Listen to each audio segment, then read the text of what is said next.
Greetings, sentient beings. This broadcast is not intended for children. There will be strong language and adult themes.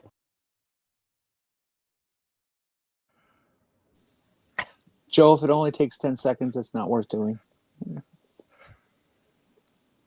Hello, everybody. Hello. I don't know where Mage is.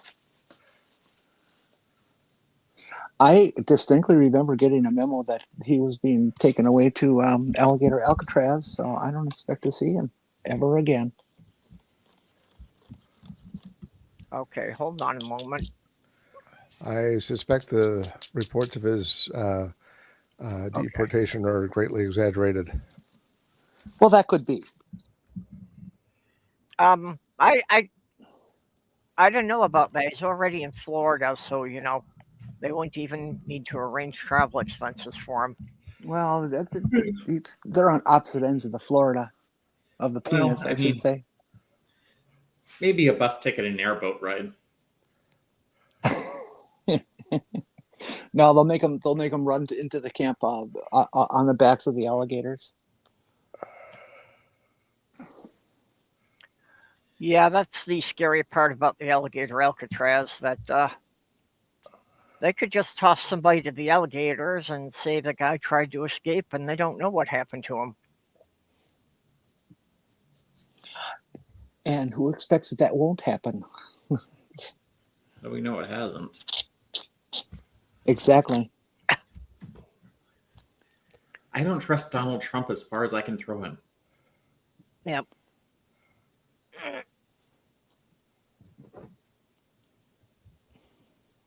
Oh, I trust him. I trust that he will disappoint us at every opportunity. I trust that he will only think of himself. I trust that he is a Nazi. There's lots of things I trust about him.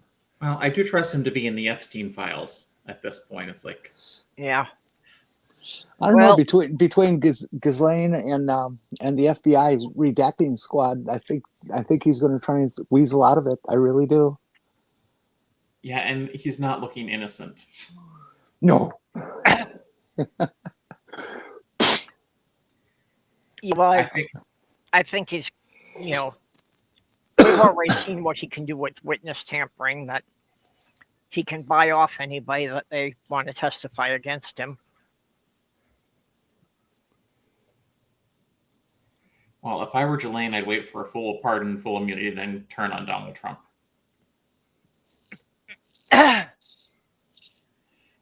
But she does not deserve to be where she is right now.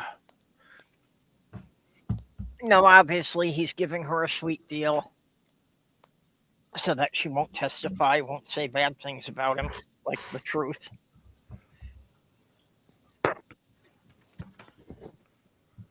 I think that just proves that he knows that she knows things he's afraid of. Well, I mean, if you were there, I was going to say, if she witnessed the things everyone suspects him of doing at this point, it's like, yeah. Yeah. I mean, my favorite thing about this entire thing is I didn't even think Donald Trump was really that big a player until he started acting this way. Because this is just not the actions of someone who's innocent. Yeah. But I don't know about that big a player. I think it's just a matter of when you got that much money, you start waving that kind of money around in front of teenagers, and yeah, you can get them to agree to do most anything for a night. How big of a player can he be with a little bitty mushroom between his legs? Yeah. But the thing about like having a bunch of girls at Mar-a-Lago for calendar girl auditions, I can see that, could easily suck a lot of, 16 to 18-year-old girls into that, thinking it could be their big break to get them into modeling.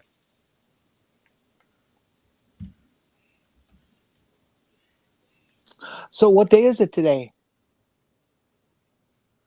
Well, last night was National Night Out, so today is National Stay-In Day. That, since last night you were supposed to go out and meet all your neighbors, today you should stay in and recharge because, especially now that you've met your neighbors, there's a chance they may try to talk to you when you go out. Well, I've got a problem with that. It's time to air the dirty laundry here.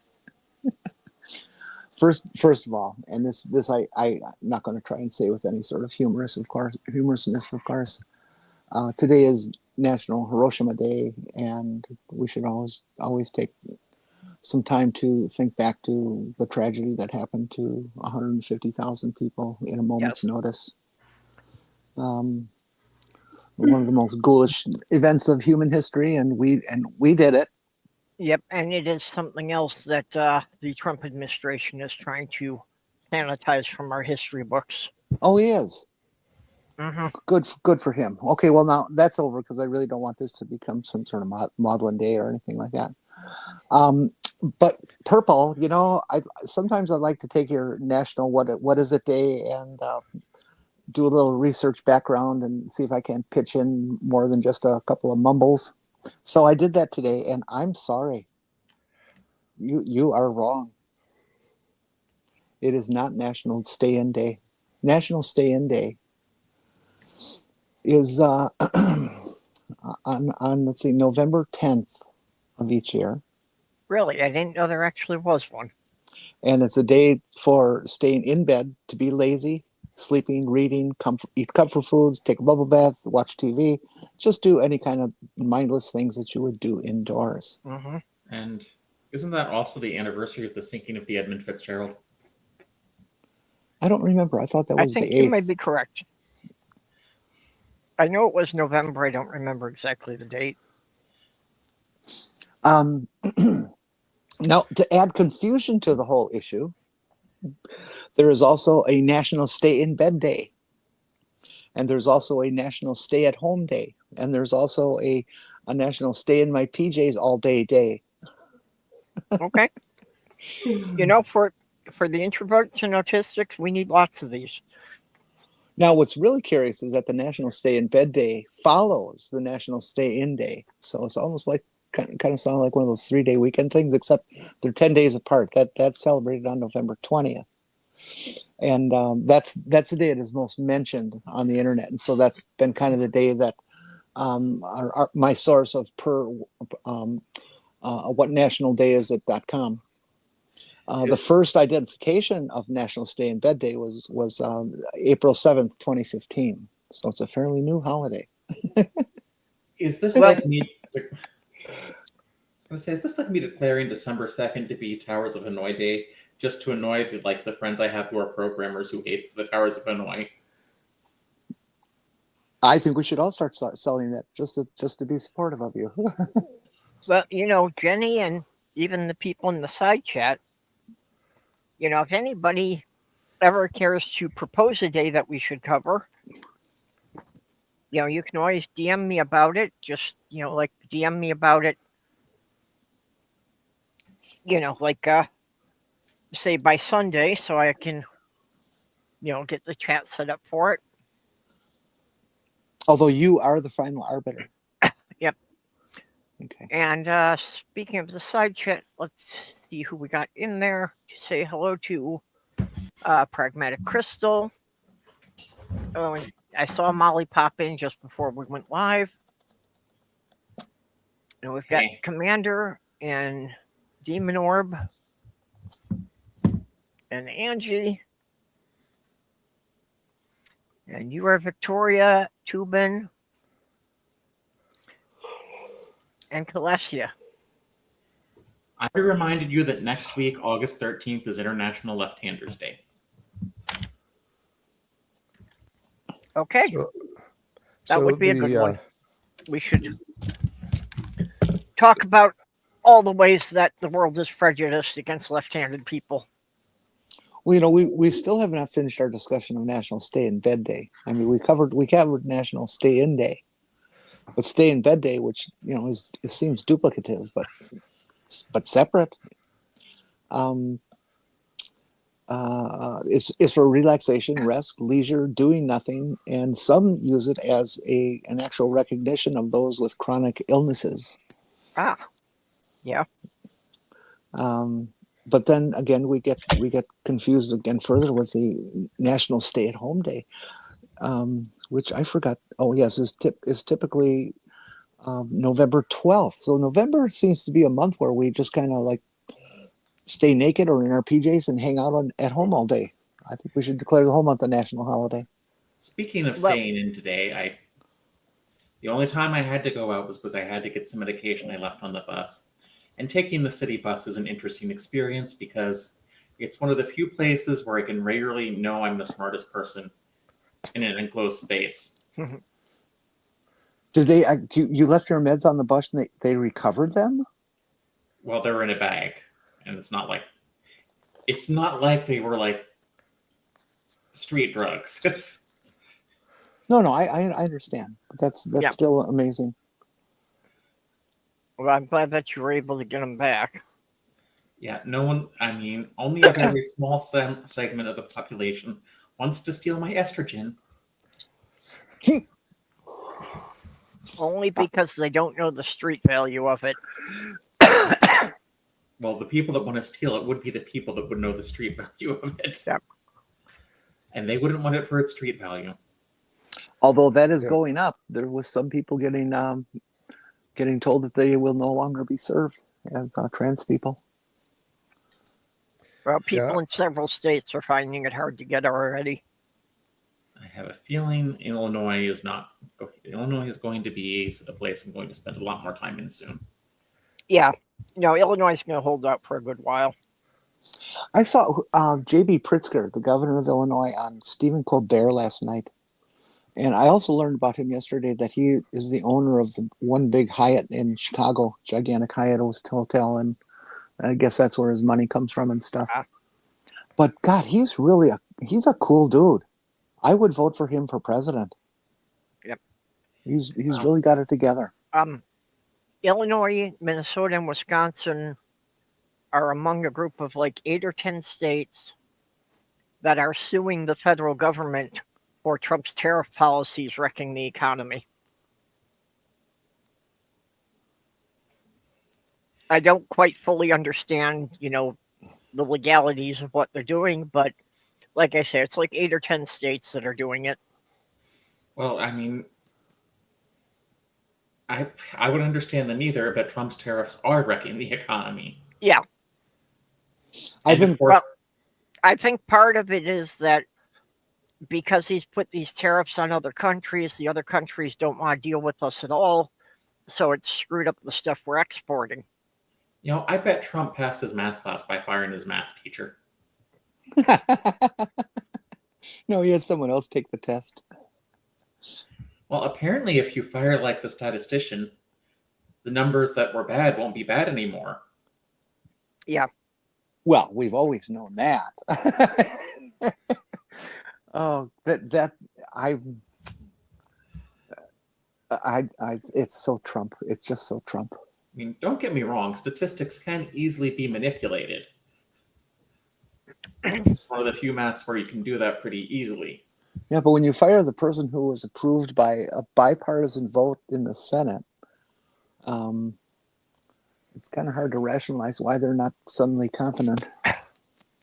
Well, I heard a great thing that, explains rudimentary statistics. That a college professor, was bringing the students in and, welcome to Statistics 101. And can I get a volunteer for a demonstration? And one of the students comes up and the professor shakes his hand and thank you for volunteering. How are you feeling today? He says, I'm feeling okay. And the professor says, okay, could you stand in this tub of ice water? And the kid is, well, yeah, you're right. It's for the demonstration. Need you to do this. So, the kid takes off his shoes and socks and stands in the ice water. And he said, so how are you feeling now? He says, well, it's really cold. I'm being pretty uncomfortable. And the professor takes out a can of lighter fluid and squirts it on his hair and lights his hair on fire. And says, well, how are you feeling now? He said, well, my feet are freezing and my hair's on fire. So the professor says, so statistically speaking, you're still fine.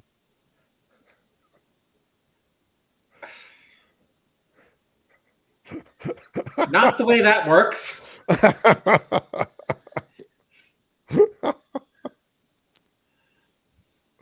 I thought you were going to say something about the 34, 68, 95% rule.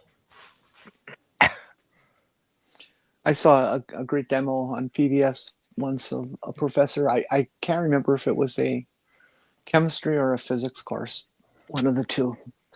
But the demonstration was that the professor had a jar, maybe a couple of quarts, half a gallon, whatever. And it was empty. And he had a bunch of other containers lined up. And he says, okay, I'm going to do something. And he takes this first container and he dumps it into the jar. It's a clear jar so you can see. And it's just a bunch of medium-sized rocks. And he asks the class, is this full? And the class, oh yeah, that's full. That's full. Freshmen are great. And then he takes the next container, which is pea gravel, which is all the gravel is about the size of a pea, and he dumps that in and fills in the spaces. And he says, is it now full? Oh yes, it's definitely full now. All the class responds. Then he takes the next container, which is a bunch of sand, and he pours that into the jar, and it fills up all those crevices remaining. And he says, is it full now? And it is full as it can get. Now you have filled it up completely. Then he takes his last container and fills it with water and pours all the water into the jar. He says, now, was it ever full? Well, it was always full, technically.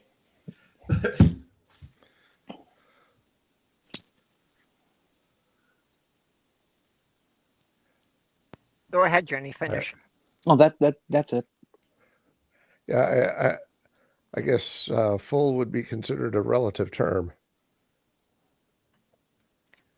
Well, actually, I had heard that, that demonstration.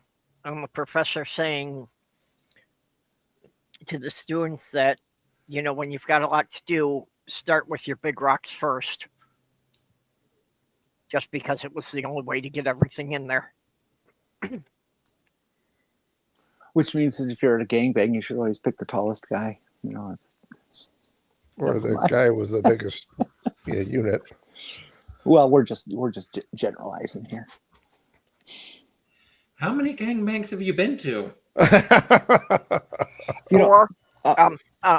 Porpoise, last weekend, I was really bored, so I decided I would look at all my old porn films. I could not believe how young I looked. You're smiling.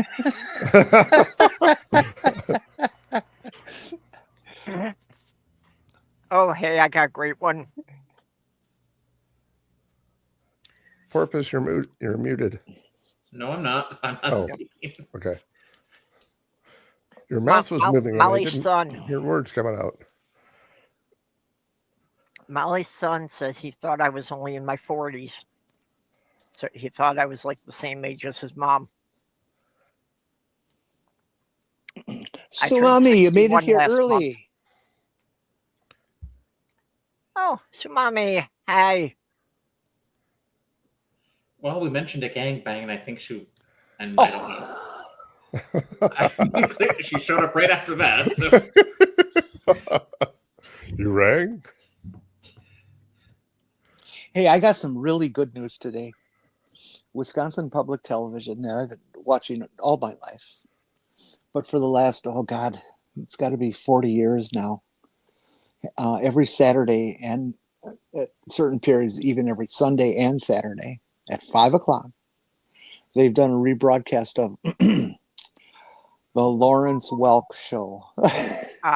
I'm sorry to Okay. hear that. Now I can understand, I asked them about it early on. I said, why are you airing this stuff? I made a complaint, and they said, well, because a lot of our donors are that age that they watched it when it was new, and they'd like to continue to watch it now.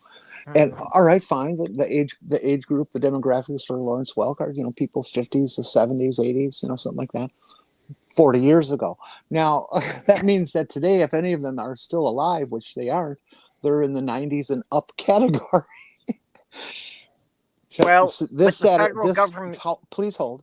Sorry. This Saturday at 5:00 is the last broadcast of Lawrence Welk on Wisconsin Public Television. I am so happy, and I'm going to watch the goddamn thing, just out of I don't know if it's spite or guilt, but I'm going to watch it anyways. It's only an hour. I can deal with bubbles for that long. Well, with the federal government defunding PBS, I think they're going for the the people who are probably about to die and hoping that they'll, make a substantial contribution in their will. Hi, Angie, baby. I just saw today that Trump is now demanding NASA destroy a satellite monitoring climate change. Really? Don't know if it's true or not because it was just a random link on Twitter and I didn't really care because it's confirmation bias is a thing, and yes, I expect Trump to be this stupid. But I wouldn't be surprised if he told them to do it. I don't think that's one that they're going to get. I think they should Although say he'll probably just defund all the department that monitors it. I think they should say, yes, sir, we'll do that right away, sir, and then come back to him a week later and say, it's done, it's gone, it re-entered, it's burned up, but never actually do it. But how would he know? Can we hack into the Jewish space laser and just aim it at the White House? Well, I have my official Trump administration weather control devices right here. And the important thing to remember in Trump weather control is not to use Sharpie marker because that makes it permanent. Did you see the videos of him up on the White House roof yesterday? Yeah, I didn't understand what that was about. What the fuck? A lot of people think it's just his dementia worsening. The best meme I saw out of the whole thing was a photograph of him, and he's clearly on the roof right near the edge and stuff, and Secret Service agents are scattered about in the background. And somebody put the meme in an arrow pointing directly to him, and it says "Diddler on the roof."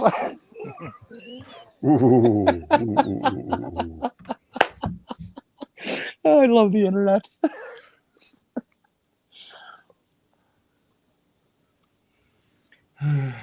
No one is going to miss Donald Trump when he's some people will, but most people will not miss when he's out of power. And I think even Republicans are turning against him at this point because it's they don't care for what he's done. And I love the Republicans trying to weasel out of town halls and still getting booed. Yeah. Yeah, I love the hypocrisy of little Greggy Abbott and little Kenny Paxton Poole getting all upset because the Democrats blew the state so they don't have to break the law and redistrict illegally. But then, of course, the hypocrisy being that the entire Congress shut down so they wouldn't have to vote on Ghislaine Maxwell's testimony. Yeah. The thing is, they can't vote on anything without getting some of the Democrats back.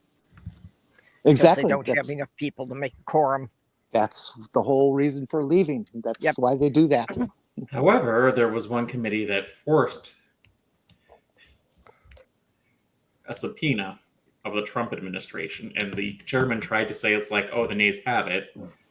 Then someone said, let's call a roll call because only two people said no. So now they have until August 13th to release the Epstein files. I'm sure they'll comply. They're such law-abiding citizens. Well, Texas actually has put out arrest warrants for all of the congressmen who left.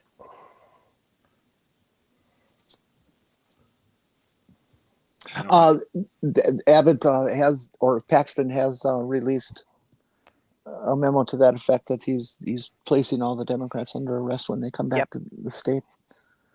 And the judge says, you really can't do that, but he's going to do it anyways. It's a fascist state. They don't care.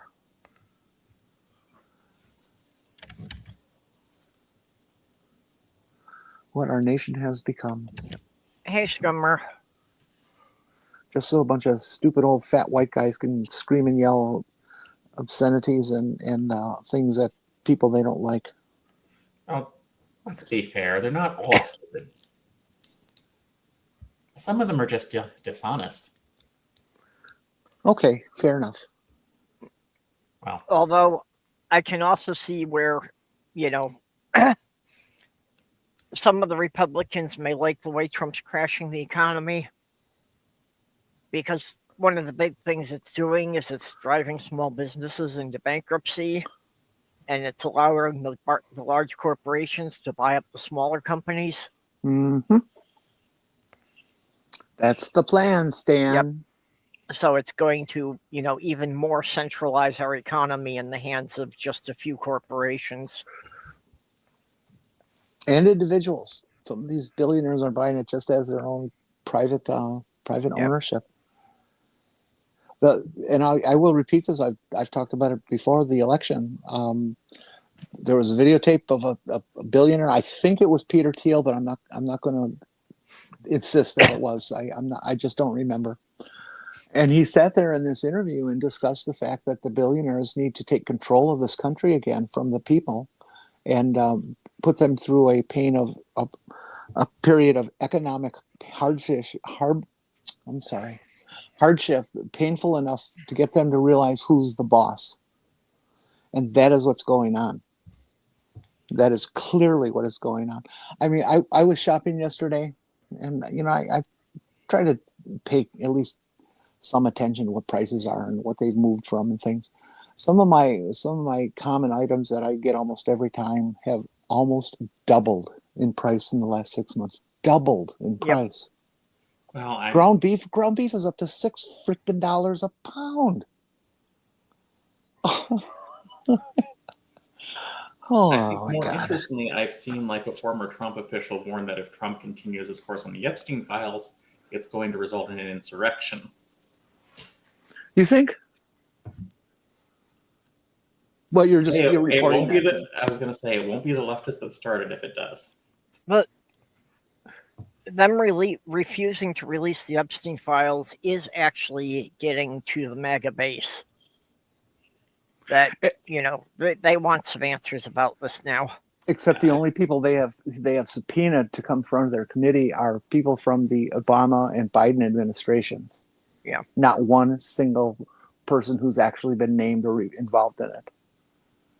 Because they're just gonna waste time and energy and distraction on this bullshit that it's all Obama's fault. Why didn't the Democrats release this? Well, because one of your judges barred them from doing that twice. Mm-hmm. Yeah, but even the Republicans, the majority of them aren't buying that. Well, honestly, I don't. It's hard to say what can happen, but yes, the MAGA base is annoyed, and none of Trump's typical cover-ups are working. I wouldn't be surprised if the whole roof thing is just him trying to build a case for, being non-compos mentis if he finally does get to trial. Or he could just be going, the guy's almost 80.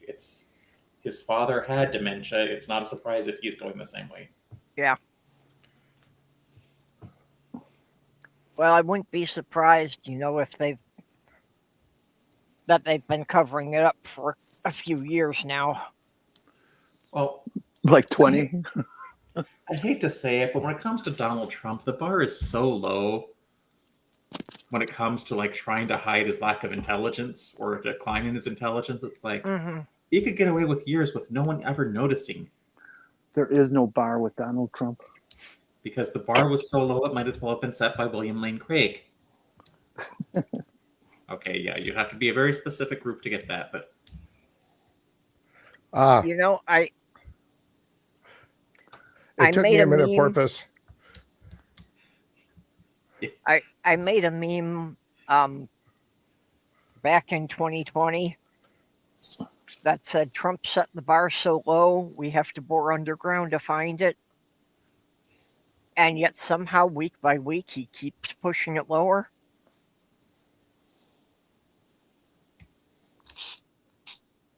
He's a magician.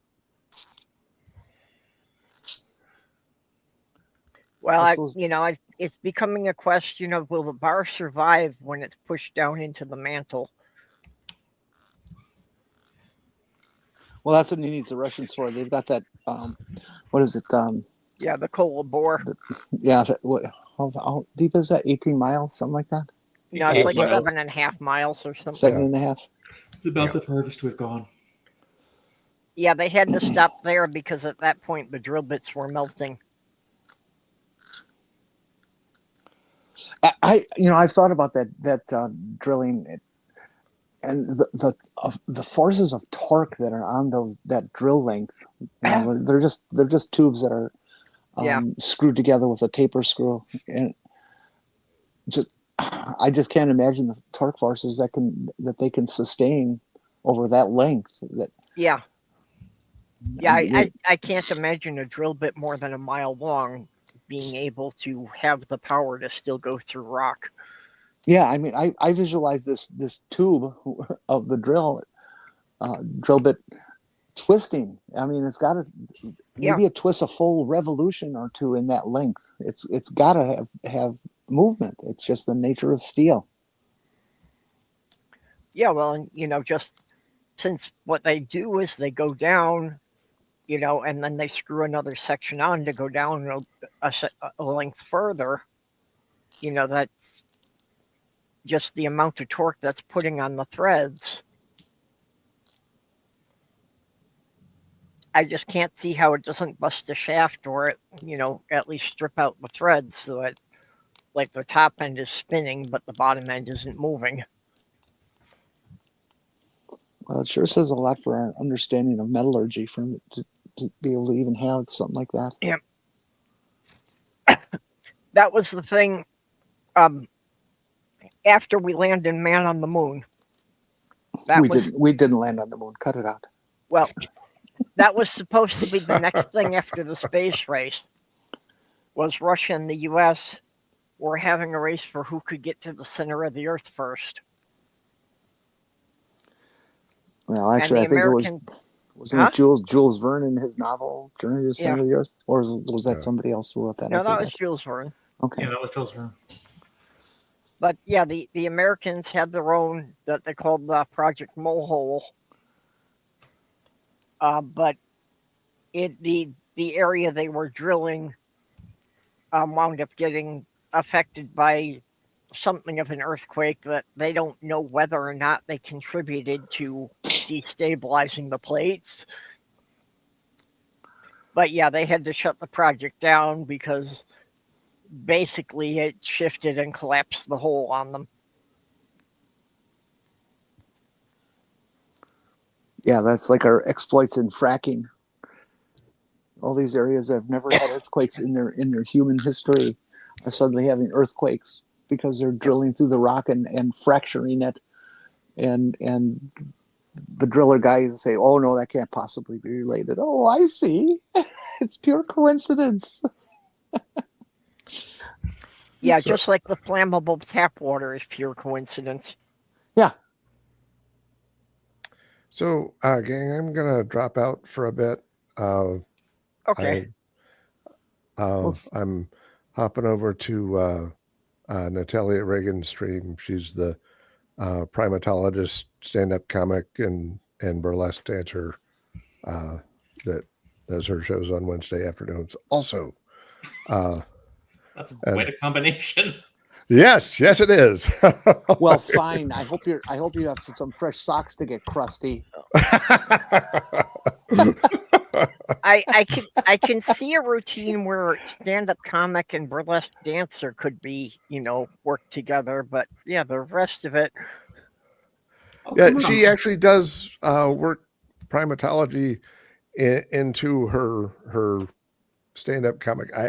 I don't know as much about the burlesque dancing, but I know she does work it into her comedy routine. Is primatology the study of primates? Yes. But That if you, could be a very interesting dance.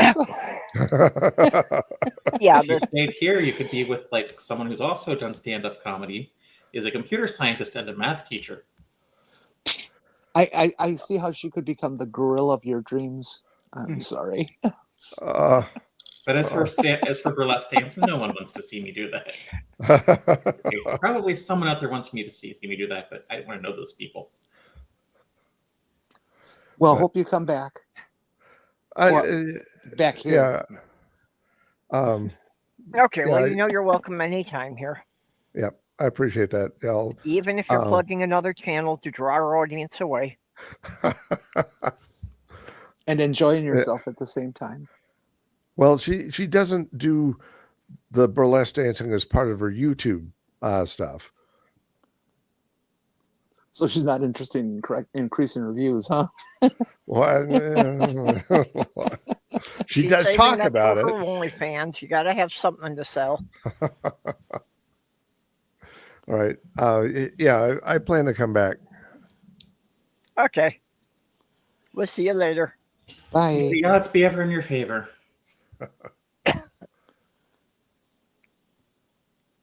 Well, who else is out there that'd like to come on up?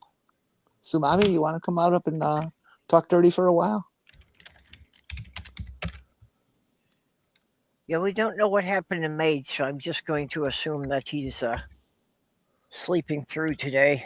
I told you I got the memo. He's been arrested and taken to Alcatraz. His neighbor turned him in that he was a liberal. Yeah, I have worried about friends down in Florida in particular. Sad thing is, we should. Yep. Well, the thing in Texas with them trying to redistrict things, is that normally they only do that, the year after the census is taken. Yep. Yeah, and they're only doing this because Trump wants them to. Yep. Which is why Gavin Newsom. Because Yeah. in his words, we are entitled to 5 more seats. That's not the way that works. But that is a quote. Yeah, No, it's a- although New York and California have said that if Texas does it, they can do it too. So they're going to create more Democratic seats.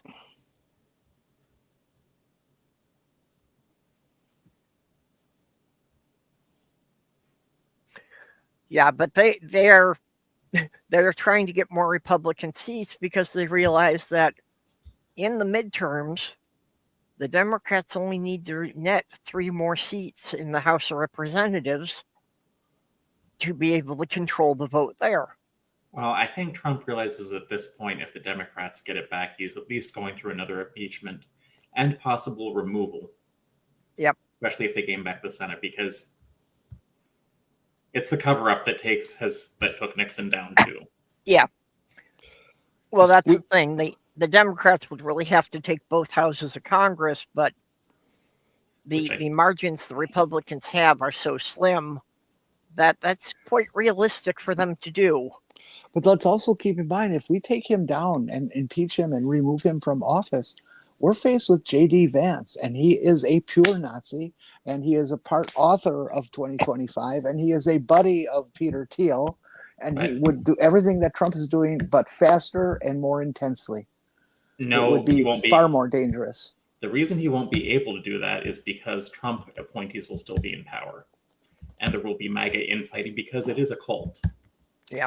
He'll use the executive order the same as Trump is and just absolutely roll over the entire nation.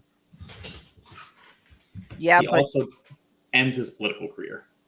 He would only be able to do executive orders. He won't be able to push through anything that actually has the power of law. I don't know. The Republicans in Congress have been pretty damn happy to do whatever Donnie wanted, even as fascist as it is and because they know that as long as they do what he wants, they're going to remain in power. And that's all they want. That's because they fear Donald. They don't fear J.D. Vance. Like it or not, Donald Trump has the charisma to be a cult leader. J.D. Vance has the charisma, I don't know, to sleep with a sofa. To fuck a couch. And make the couch happy.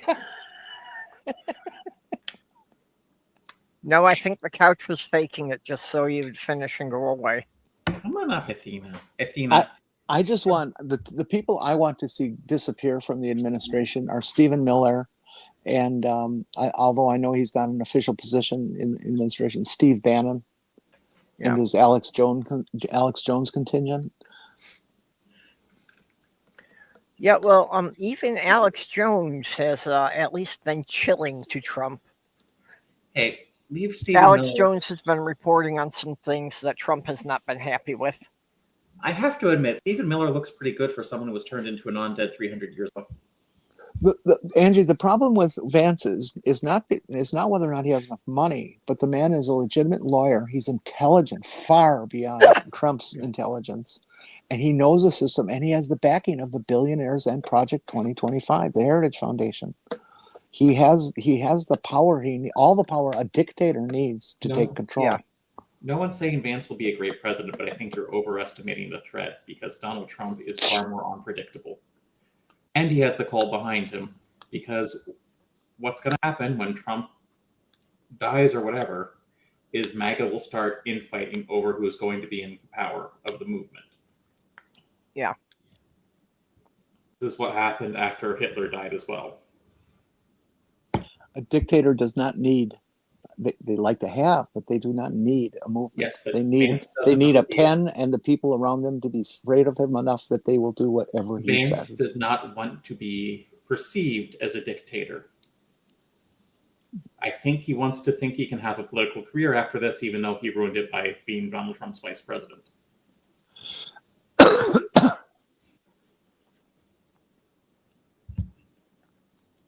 Yeah.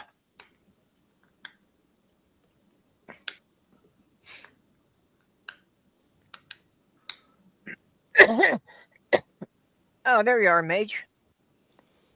Mage, you escaped. Oh my God, we were so worried about you being in prison for life in Alcatraz, Alligator Alcatraz. You okay? Yeah, I just woke up.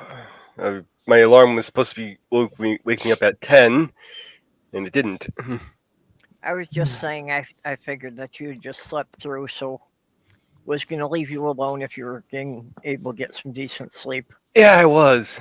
I had a good dream, too. I was surrounded by all my favorite animals from the present and past. Aw, that would be a fun dream. Yeah. Well, we took a vote, and we've decided that it's no longer stay in day in America. It is now hold on, it's coming up. It is officially Mean Girls Day, and we're all going to act like mean girls, pass notes, and say bitter things about each other. Mean Girls, the musical, or just Mean Girls? In the Lindsay Lohan tradition. Or the movie. Yeah. Yeah. I'm sorry, but Heathers was a much better movie. I never saw it. I've never seen the movie, so. Well, Heathers was pretty much the inspiration for Mean Girls.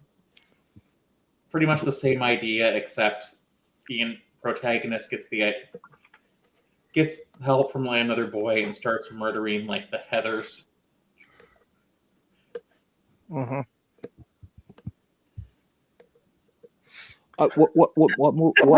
What movie was that? It's just called Heathers. It's a dark comedy from the 80s. Oh, okay. It is very much the inspiration for Mean Girls. And it has its own musical, although it never made it to Broadway.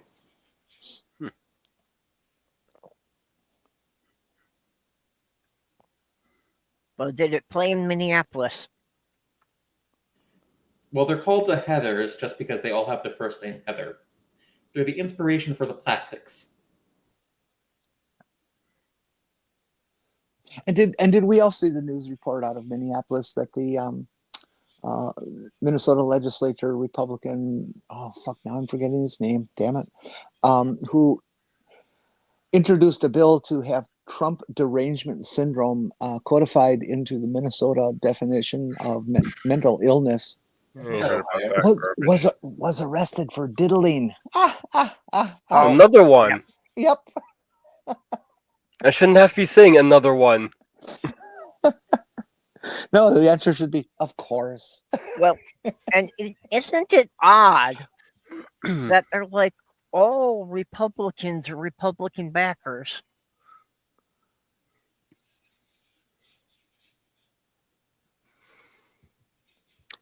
Again, it just shows that, every accusation the Republicans make is a confession. Indeed, it is. FEMA is apparently trying to show everyone something. Oh, of course. Kitty cam is always good. Hey, Mage, I heard a blurb out of the news a couple days ago that there are like 3 tropical depressions that are heading towards Florida. Have you heard anything about that? Nope, not yet. Well, I've heard. Well, I mean, it wouldn't be surprising. It's that season, and they're going to start forming.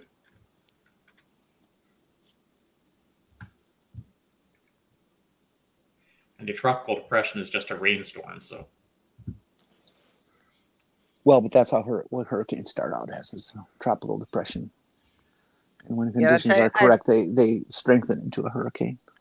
Yeah, I thought tropical depression is just like a goth rainstorm.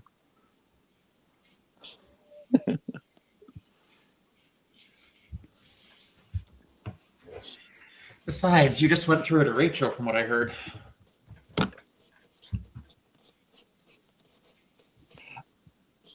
What, in Florida or up here? Up in Minnesota and the upper Midwest. They were predicting derecho conditions, and there was one section of the state near North Dakota that had a bit that was pretty damn nasty, but the rest of it tapered down, and it was only 70, 75 mile an hour winds. Well, a derecho, that's as a pet. No, a derecho is not just the speed, but it's the length of time that it occurs and continues. Well, it's the length of, it's the distance it covers. Yeah, well, we got rained on for a bit here yesterday, but it was nothing really serious. We were expecting it to turn into a downpour, but it never did. We just got rain Monday, and it rained the whole day. Yeah, well, just because yesterday was the National Night Out, so everybody was doing things outside in the evening. So that's when we expected the rain was going to be a downpour and rain everyone out. But it didn't quite happen. People just popped out umbrellas and got through it. It looks like only one of them's going to come over, or Florida. Well, I can be pretty sure we're not going to get any hurricanes here anytime soon. Derecho is a widespread, long-lived, straight-line windstorm that is associated with a fast-moving complex of severe thunderstorms referred to as a mesoscale convective system. Derechos cause hurricane-force winds, heavy rains, flash floods, and in many cases, convection-induced winds that take on a bow echo form of a squall line, often forming beneath the area of diverging upper tropospheric winds in a region of both rich, low-level moisture and warm air evocation. Well, that's what Wikipedia says anyway. Did you hear that? With the steady heat baking everybody in Texas, Ted Cruz was again spotted at the airport trying to go to a better climate. Are you serious? Yep, he did it again. Yeah, it looks like there was a derecho a couple days ago. Yeah, the Republicans never leave when things get tough, like the Democrats, That's something Greg Abbott said. Oh, Angie, you finally found a new place.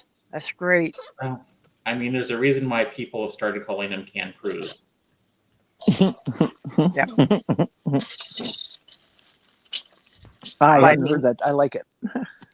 He's another person whose career needs to be ended, and I guess his elections have been really close, and no one really knows how much longer he can hold on.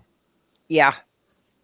Yeah, he's there's actually a strong Democratic contender for his seat. Al Franken always said that he was the most hated man in the Senate, which is Wouldn't perfectly surprise believable. me.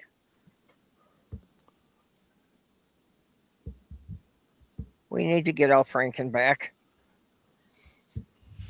Oh, well, we got two really good senators now. I mean, Yeah.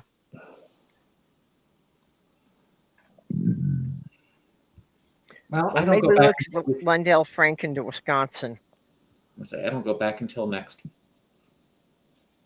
Well, I have to be back next Monday, but school doesn't start until next Tuesday.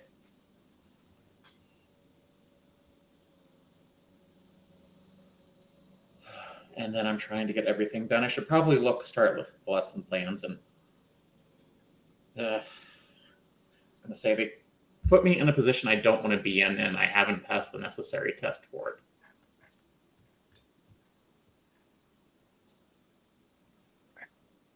Because I passed the computer science practice, they're like, oh yeah, we hired someone else for this. You want to teach algebra? It's like, yeah, I can teach algebra, but I still have to pass the math praxis. And I don't know if I can do that. So that one's hard. And I have forgotten most of high school geometry. excuse me. Well, I'm used to doing basic geometry just because I keep, trying to design things. So, But I mean, it's just like, do you remember like how? I mean, I would have to review geometry. It's just I don't remember it because it's been so long, and I never had to relearn it. Yep. Whereas algebra, I was using it all the time and had to like formally relearn it when I went back to college. okay, we've got another Jenny. So how do I get rid of the Don't the do first anything. one? Don't do it. Okay, now you can choose which one you want to get rid of. Well, that was the one who was here first, and I can take her off the stage, but apparently if I try to remove her from the room, it kicks both of you. Okay, Barbie's not really in the same vein as Mean Girls and Heathers. Yeah, I haven't seen that one either. Barbie's more of a goofy comedy, but I want to see Barbie. I really want to see that. that's deeper. Yeah. That's deeper than you would think it would be. I wish I was svelte enough to wear hot pink like that. I love that color so much. So one of these days, Mage or someone is going to have to organize a Barbenheimer event for us. Oh boy. We can watch both Barbie and Oppenheimer. Because apparently those two things go together. Tux, I could we could get together and I could show you that sometimes I can even be 3. Because Barbie and Oppenheimer just went together. Part of the reason why is they were both out in theaters at the same time. Well, I think it was also because they were diametrically opposed in tone.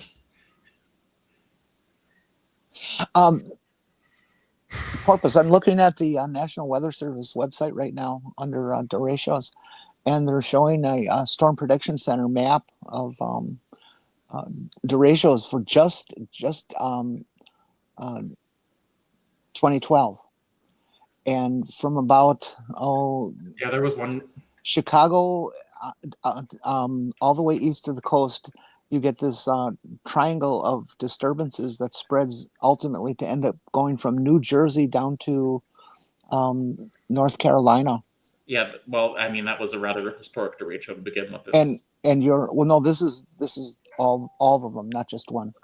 And you are you're on the east side. You're on the east side of Indiana, right? No. You're on the west side. Unless you listen to our governor who doesn't know where we are. But anyways, Indiana and Ohio are just absolutely slathered with high wind reports. I have been through tons of derechos. And if you're looking at 2012, there was the Ring of Fire derecho. And that's, let's see, pretty dense with high wind reports, 65 knots and greater. Knots? Knots. scientific measurement of wind speed is in knots. Yeah, that's another measurement that I suppose will never be over. Should we also measure things in dons? In what? In dons. Only when we're confused about the numbers. Honestly, I think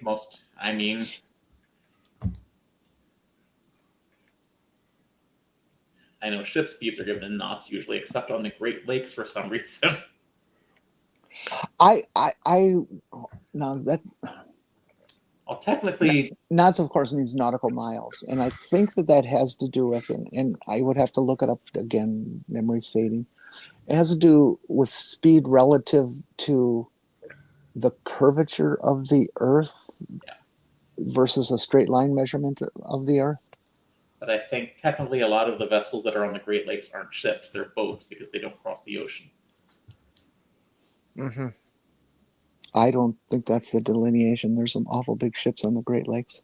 I don't think there's a really clear delineation because I call them ships if they're that big. Yeah. I don't remember which is which either, but I've been told that if you say the wrong one to the wrong sailor, you're going to get beat up. I don't get why submarines and Navy are boats and not ships.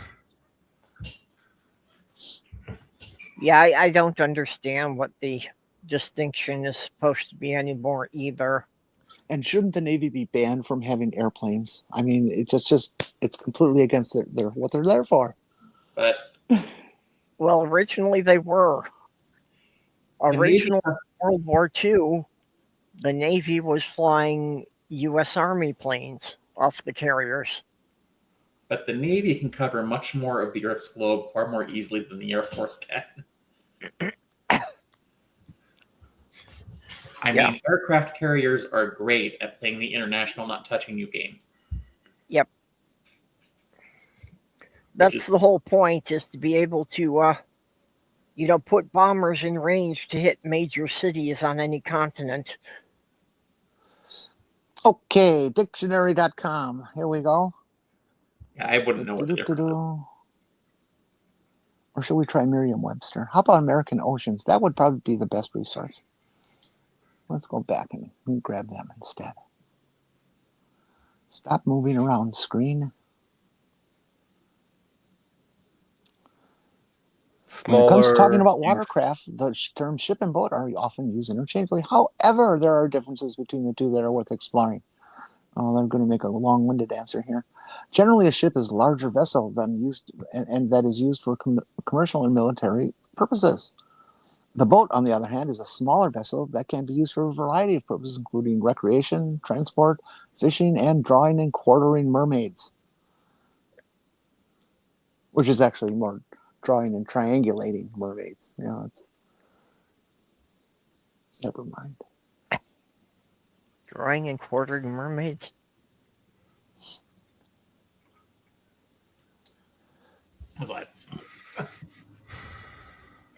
Yes, ship and boat has been debated for centuries. Makes you wonder why there's even two words. Merriam-Webster says a ship is defined as a large seagoing vessel. On the other hand, a boat is defined as... Oh, now stop that. A boat is defined as a small vessel for use on water. So I guess that thing in your bathtub next to the rubber ducky is a boat. Yeah, your floating soap dish is a boat. Mm-hmm.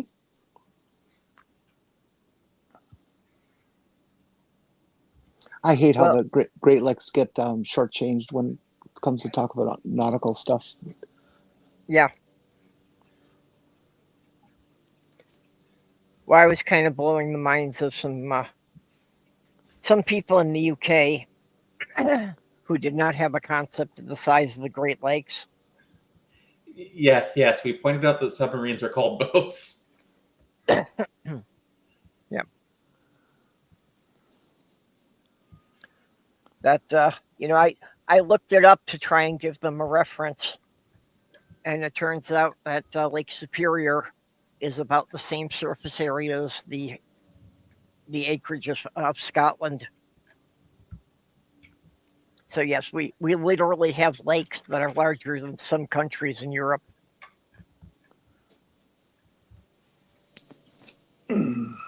But the nice thing is I don't have to worry about any of that because we only have a not-navigable river here. And Lake Superior is really cold all the time.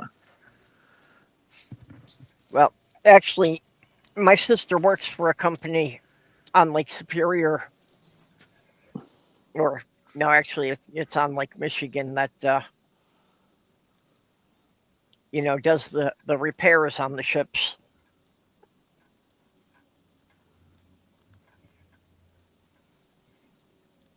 But I don't think that they've got a real distinction between a boat and a ship either.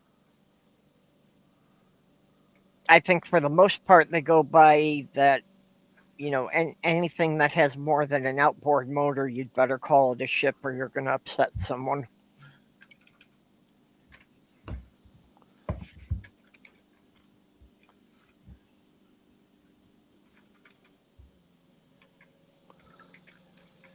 Let's see, water temperatures in Lake Superior. Of course, it varies by location because there's some shallower areas than deeper areas. The Apostle Islands, which is that little group of islands just to the little tip of Wisconsin. Actually, if this is accurate, today it was 67.5 degrees.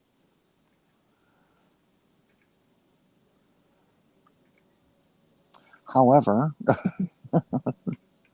there let's is take a look an here. island in Lake Superior. In February, that same location is 33 degrees. Yep. There is an island in Lake Superior that they keep arguing over whether it belongs to the U.S. or Canada. And it really all comes down to where they line up the buoys for the international border. I wonder if Rocky and Bullwinkle made a joke about that. They did. Well, in Rocky and Bullwinkle, it's like, this island is the only bit of land that's in dispute between Canada and the United States. Canada insists it's part of the U.S., and the U.S. insists it's part of Canada. Rocky and Bullwinkle made the joke that Canada kept insisting it was part of the U.S. and the U.S. kept insisting it was part of Canada. Along with a visual gag that they would move the markers back and forth. Yep. Yeah, that the Coast Guard was out there moving the markers. Yeah, the U.S. Coast Guard would move it, so it was Canadian territory. I've actually been wondering about that, how that would happen on one of the Great Lakes, that, if you cross the international boundary there, I expect that the Canadians would send some kind of patrol boat to intercept you, and I just wonder how that would be handled. It's probably not that big a deal. It has to happen all the time. Well, according to the BBC, the only land disputed between the U.S. and Canada is in, oh shit, come on, recycle here. God, I goddamn hate this. Stop giving me these goddamn boxes. Is where the Gulf of Maine meets the Bay of Fundy. And it is the lighthouse, Machias Seal Island. Mm-hmm. I was going to say, I don't think that's true anymore because now we have a president insisting that Canada's our 51st state. Well, there is that. And Canadians giving him the proper response, which is... Okay, now, another source.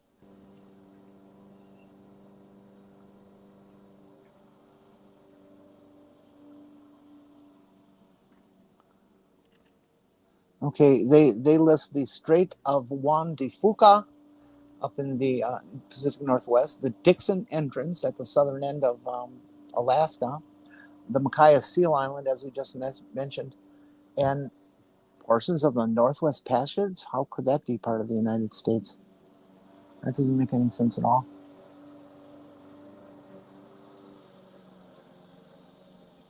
Yeah, I know there are some issues, since Yeah. they... Purple was the one that brought this up. Yeah, well, just since they made it harder for, Americans to cross the Canadian line, that there's like three parts of the U.S. that people have to cross into Canada to get back into the main 48 states. And in some of these cases, the school buses have to cross the international line every day. That sounds like a nightmare. Yeah, well, just because there's some that they're only connected to the U.S. by a waterway. So if you want to drive on a road, you have to come up through Canada to get the road back down into the U.S. And one of these is in Minnesota because one of them is an Indian reservation that is part of Minnesota, but is not directly connected to Minnesota except across a lake.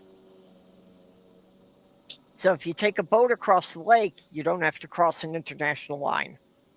But if you try to drive it in a car, you have to cross the border twice.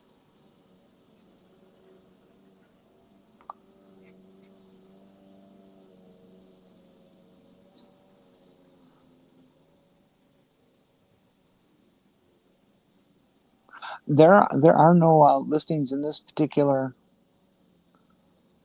article about any such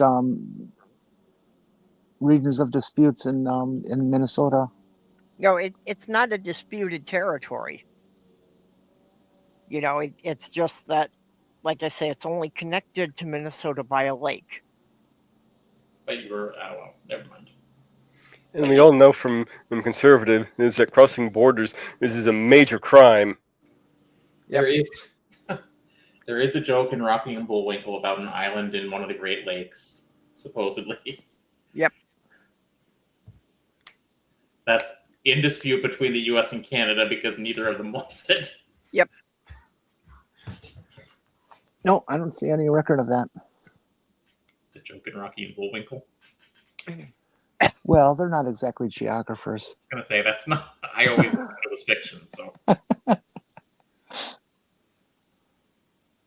Yeah, no, they keep talking about this Micaiah Seal Island, which does have a lighthouse on it, but it's the only one that seems to be disputed, and that didn't start until 1971.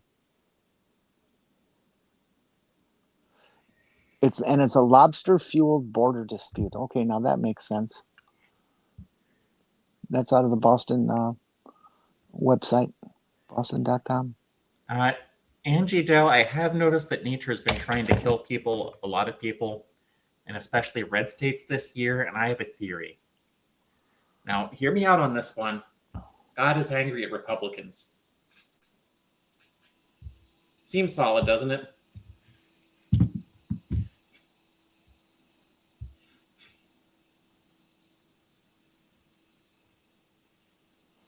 Wait, you weren't expecting anything more deeper than that, were you?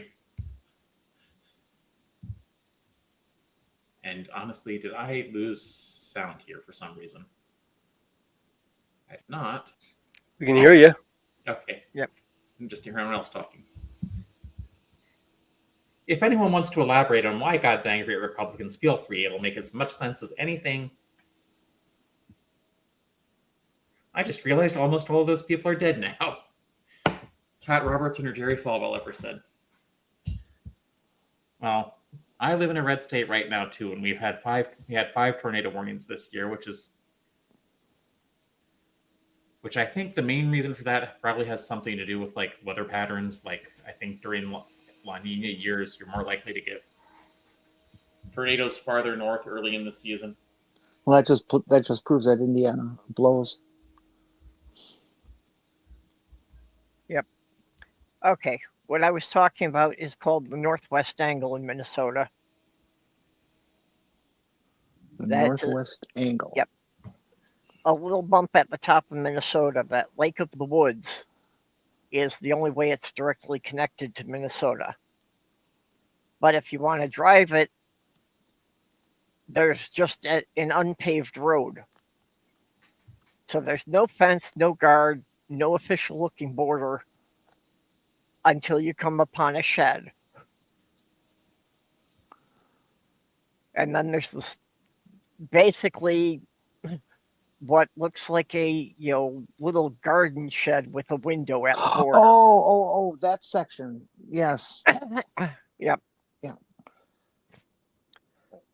Yeah, you're correct. It is not a disputed border at all. Yeah. It's just laid out so stupidly. It goes right to the Lake of the Woods, which is a jointly shared body of water between the two countries. Yeah, because in 1783, during the Treaty of Paris, they said that Lake of the Woods was part of Minnesota. Mostly. Yeah, well, because they had made a mistake on the map, and Lake of the Woods was further north than they realized when they wrote up that agreement. I have a friend who insists that the entire Lake of the Woods area is a no-fly zone, and I find that to be ludicrous considering all the documentaries I've seen of outfitters and stuff flying their pontoon planes in to land and take people fishing and things. But I haven't been able to find any documentation either way.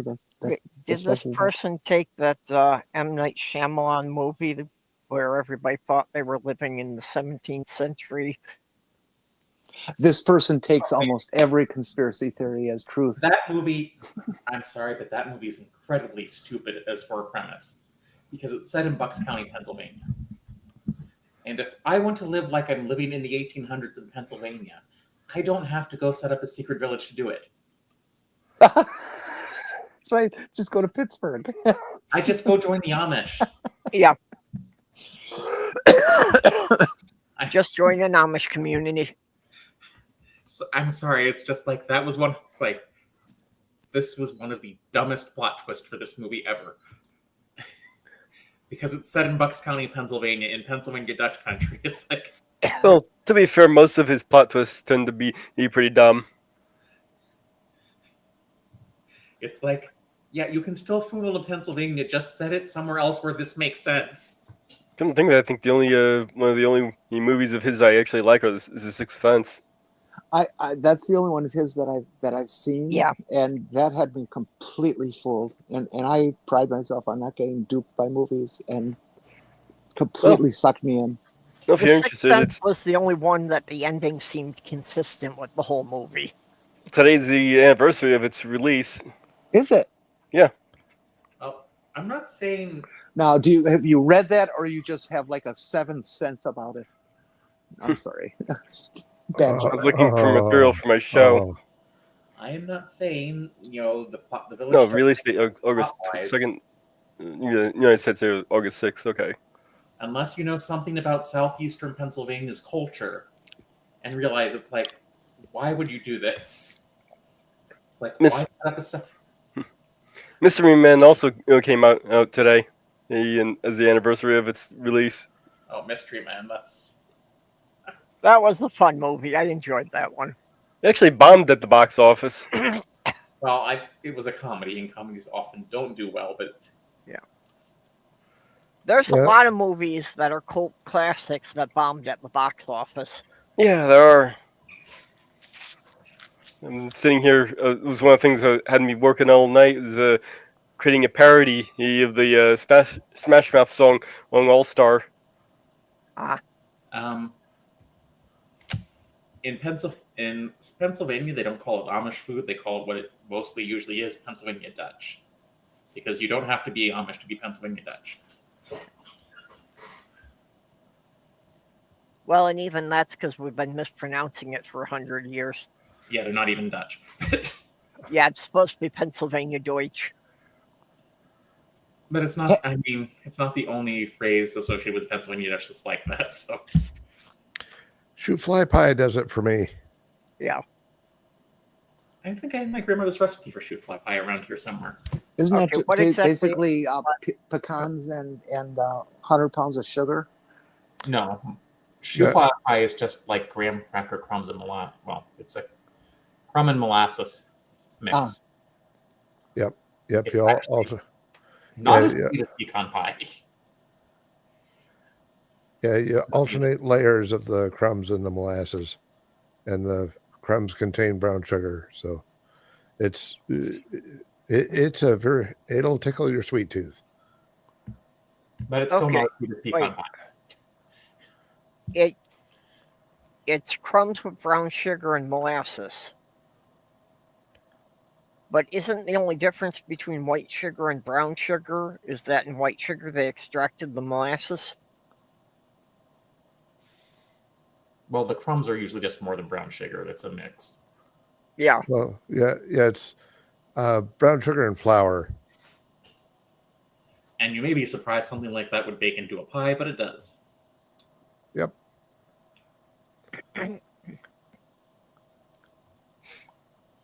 Oh, Angie, join the club. I can't say for certain that I had Viking ancestors because I can only trace my family back 5 generations. But considering the area that my great-grandparents came from, I think if you could trace it back far enough, it seems pretty much inevitable there'd be some Vikings in there. Well, most Americans at this point, especially, have ancestry that goes over most of Northwestern and a lot of Northern Europe. So Yeah. Yeah, but I mean, my mom's family is Nordic stock. I mean, if you miss having Viking blood, you'll definitely have Germanic blood. Yep. If your skin is, well, can't even say that because as much as I hate to quote Robert A. Heinlein on this, casual bastardry is far in excess of what is admitted. Well, like I said, I can only go back 5 generations on my mom's side, but that's far enough to know that they were living in Finland before Finland was an independent country. But at least, I mean, I've seen my sisters when it was still a thing, 23andMe test. The one thing I wasn't surprised was one of my mother's claims about her ancestry was wrong. But it was non-surprising, like, oh yeah, your mom. When she tried, it's like, oh yeah, you're mostly Germanic. It's like, yeah. I had the same thing happen. It turns out I'm not part lizard.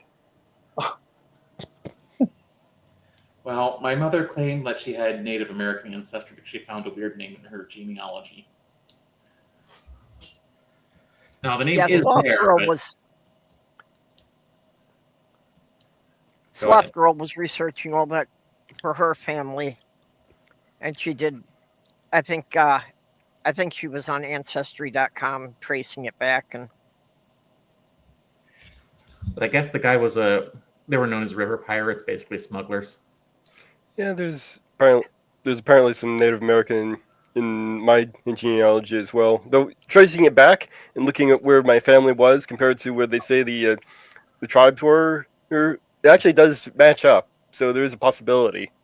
Just to be clear, there's no Native American ancestry in my family. My mother just thought there was because of a weird name. Yeah, well, my family's relatively newcomers to this continent. I didn't have any ancestors in North America until 1904. It turns out my friend who believes almost every lunatic, well, I shouldn't know, semi-lunatic conspiracy theory. She doesn't fall into things like anti-vaccine and stuff like that. She's just more urban myth kind of stuff. The Lake of the Woods, the Boundary Waters, as it's commonly known as, is indeed a no-fly zone established by Harry Truman in 1949. Oh. And that is under 4,000 feet. Above 4,000 feet, airlines and stuff can fly through. But I did not know that. No, that's interesting.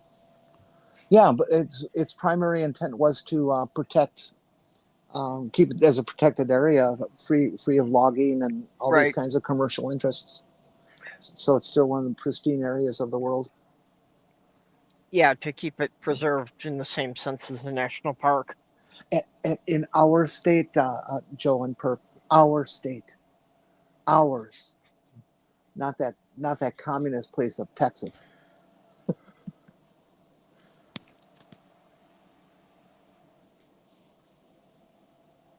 Bye-bye, So- Angie.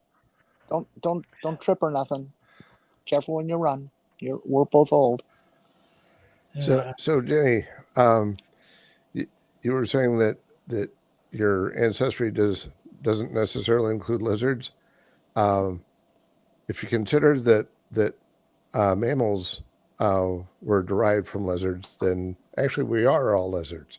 No, I'm sorry. I come from a special group of amphibians. I don't think that's Okay. true. I Yeah. have this really No, we long, wouldn't be coming from lizards. this really long tongue, and I love flies. I think lizards We- and mammals are Yeah, we would have diversified before that. diversified. Yeah. Okay. So if I'm wherever nearby and you see my tongue coming at your fly, watch out. Though you could possibly argue that we are all fish. Yeah. There you go. Well, we can go Well, back further. We're all bacteria. The No. mammals came from dynapsid reptiles, Yeah, we're not and that all creative of the creatures. modern reptiles came from synapsid reptiles. We're all We branched off from each other before the dinosaurs showed up. we're all But- stomatas. Okay, so we're reptiles, but not lizards. Gotcha. Yeah. I don't think we're reptiles either. No, we wouldn't be reptiles. But honestly, the new classification system is not something I get. It was just We wouldn't be bacteria either. Well, even the paleontologists are admitting that the whole thing of tracing what was connected to what couple million years ago is a lot more complicated than they had originally thought. What with horizontal gene transfer, and all that. Yeah. well, in some like in Vertical. animals, it's fairly easy to determine that, but in other species like The problem bacterium, the problem with vertical gene transfer is your knees get weak at that moment, and you can fall over and stuff. can Are we just talking like about the different things? I'm sorry. can just like regularly swap genes, so or something like that. But and I guess something similar happens with plants, but I'm not sure. Yeah, when you have the single cell stuff, you get a lot of the horizontal gene transfer rather than in evolution. And once you start getting to multicellular, your evolution more takes over as dominant and changing. Except that the horizontal gene transfer can happen a lot easier in, large multicellular plants than it can in animals. I want to see a film that somebody's made of two tardigrades fucking away. I want to see that. I want to know that they can do that. I am sure, Jenny. How can you live in a Rule 34 world and not already have looked that up? I just haven't had the desire to, but I will right now since I'm here and we're talking about it. I'm going to guess that they would probably reproduce something more similar to fish. That the female would just leave a clutch of eggs laying there and the male would just kind of spray his stuff over the eggs. I don't think that they would be internally fertilized. And here it is. No one wants to see it. Do not share it. We have footage Do of not share it. tardigrade mating, and it's even weirder than expected. Oh, let's see here. It can't be weirder than scorpions. Let's hear it. Okay, here it goes. It might not look like much, but this is the male ejecting his semen under the female skin. But trust us, things get weird. Okay, I did see a thing on YouTube yesterday speculating about the chances of the tardigrades who crashed on the moon still surviving. Mostly what I'm interested in is the expression on the male tardigrade's face at orgasm. Well, we have found tardigrades like on the windows of the International Space Station that have survived, but Oh yeah. They had actually put them in a container on the outside of the space station. I forget how long they left them there. And when they brought them back in, they did revive once they had warmed up and absorbed some water. So shall we start looking up tardigrade rule 34? no.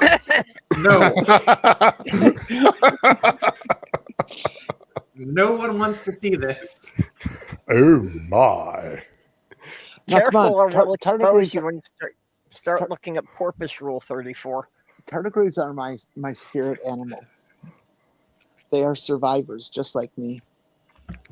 Yeah. Except they survive because they're just built that way, and I survive because I'm too stupid to give up.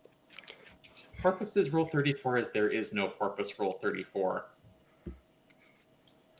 That sounds like a challenge. Yep. Really, I would think that was more of a threat. Okay, come on. We've got to have somebody inside chat who's an artist and who could, illustrate Porpoise Rule 34.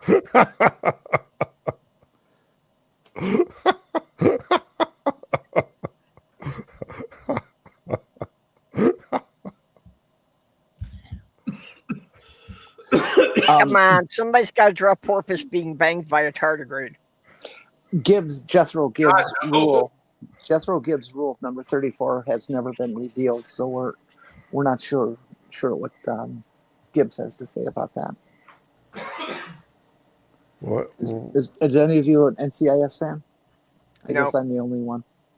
Leroy Gibbs, the main character, played by Mark Harmon, who is just adorable, has rules, and they're just a whole bunch of them. But they never went down the list. He would just say, rule blah blah blah, and then say it.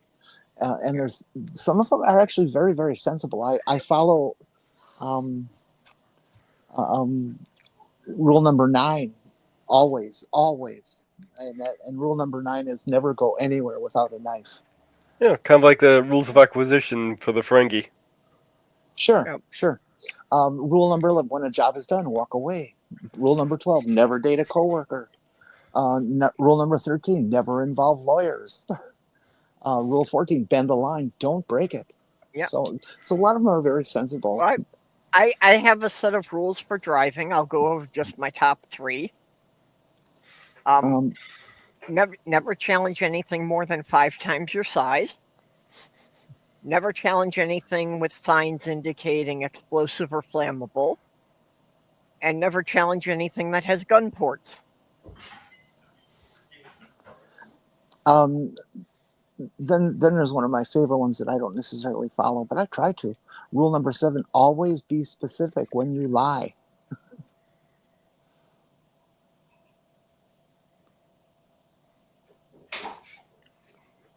Yeah, when you lie, if you add more details, people are more likely to believe it. Keep your lies consistent. We didn't hear Rule 34, but Rule 35 is always watch the watchers, which is especially good when you're talking about going to protests these days. Yeah. Yeah, unfortunately, in our current state, you have to be quite aware of that. I'm sorry to hear that, Amber. And then Rule 40, which is actually just one of my modified rules, personal rules, is if it seems like someone is out to get you, they are. My original was there's no sense of being paranoid because they're going to get you anyways. Well, Oh, you're not paranoid. Everyone is out to get you. That I've works. always That said- works well too. there's an easy test. If you think somebody's out to get you, if you think you're paranoid, just stop acting it. And then if somebody kills you, you'll know you were right all along. Granted, it's kind of a hollow victory, but you can prove if you're right. And in the very last episode of NCIS with Mark Harmon, the series goes on, but he left after fucking 20 years. Was his Rule 91 that they played in the series, and that was when you decide to walk away, don't look back. He just blew town and moved to Canada and went fishing. Ember, Did he what do retire you mean Colonel of O'Neill? late?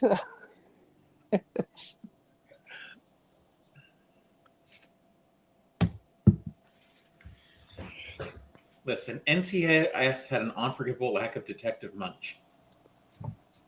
I'm sorry, say that again. I didn't hear well. Never really got into that show. No, I had watched it with a friend, but it never got me.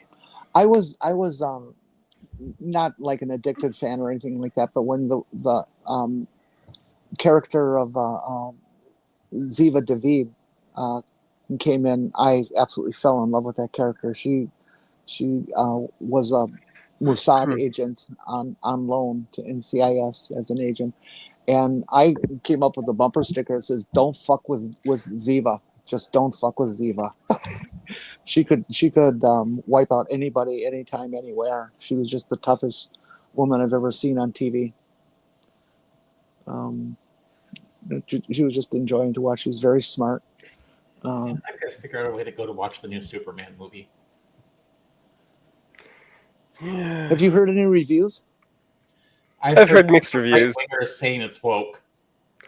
And I've heard a lot of What? mixed reviews on it. I haven't heard anyone saying it's woke though. That's interesting. What, Well, the Superman? Yeah. Oh, I've heard right wingers screaming about it who've never even seen it. Yeah.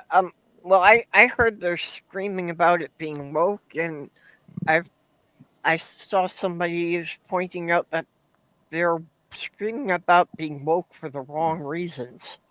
Yeah, like I said, I haven't They're haven't upset heard that. because it's a story about an immigrant becoming a hero, That's weird. and that there's so much other stuff in that movie that they should be more upset about that they just haven't noticed. That's weird because all of the more right-wing reviewers I've heard have not said this woke.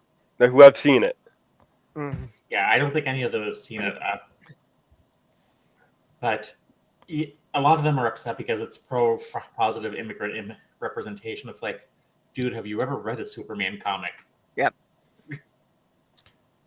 It's like Actually, one of the bigger arguments they had against it was they didn't like the portrayal of Lex Luthor and how they handled him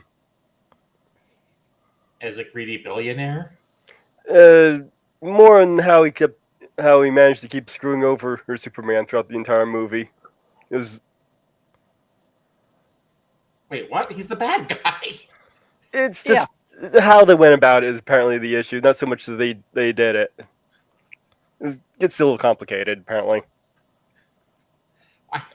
I mean, expecting Lex Luthor not to mess with Superman is like going to a Batman movie and expecting him to team up with the Joker. Yeah.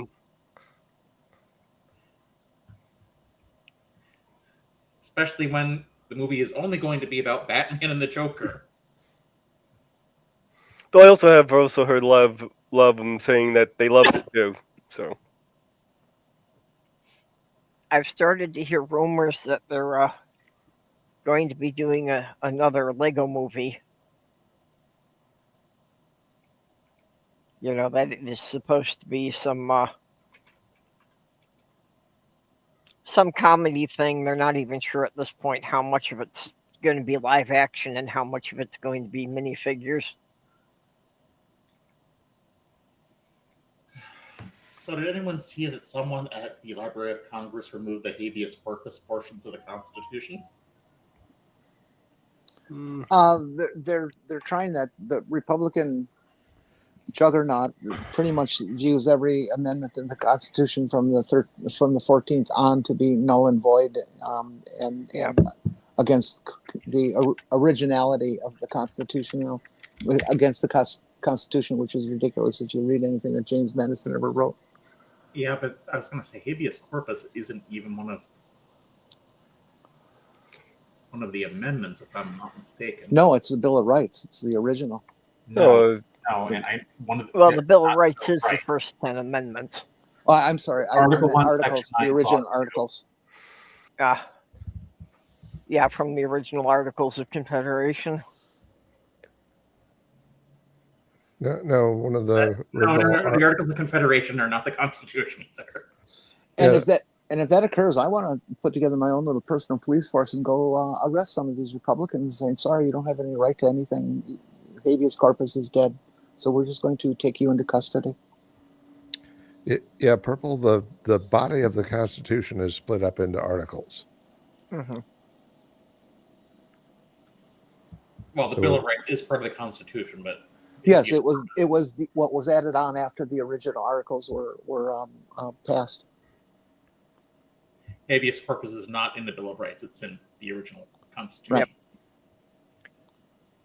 Well, and the process, if they want to change one of the amendments to the Constitution, is supposed to require a referendum that gets it voted in by 2/3 of the states. That is correct. And there's not technically a time limit to that, but there has been an arbitrary time to put on how long it takes for that passage. And that's why they're saying, oh, the ERA doesn't count because it took so long to approve it. No, but the Constitution just says it has to be approved, not how long. So technically the ERA is indeed an amendment to the Constitution, but nobody has published it as such. Publishing Did they finally meaning get past it? I thought they still need like 2 more states. no, it's passed. Publishing in this context means that the government has officially deemed it as part and made that known through publishing and actual printing of it within the Constitution. Yeah, well, Trump has been trying to cleanse all sorts of history, or the administration. This was probably, would be my guess, an intern not really knowing what they're doing. Or someone trying to curry favor. It's not like it's just on the Library of Congress. It doesn't change the official document, and I imagine it's going to be restored. Yeah.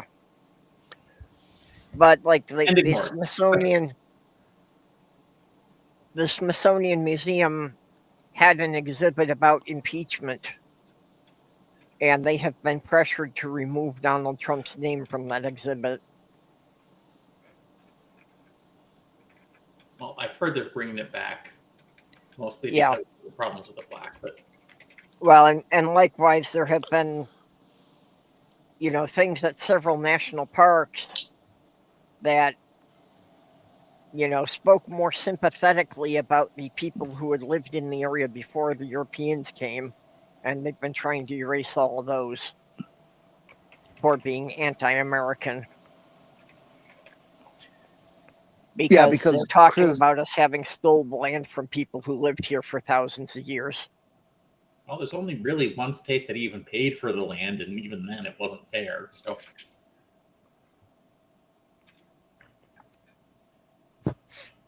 yeah, unless you lived on Pennsylvania, your land probably wasn't paid for from the original settlers. A piece of information to understand how serious these freaks are about fucking with the Constitution is in Donnie Trump's Bible. They published the Constitution up until Amendment 14 and beyond. Everything like that doesn't count. It's not in there, not listed, not mentioned. It just does not exist.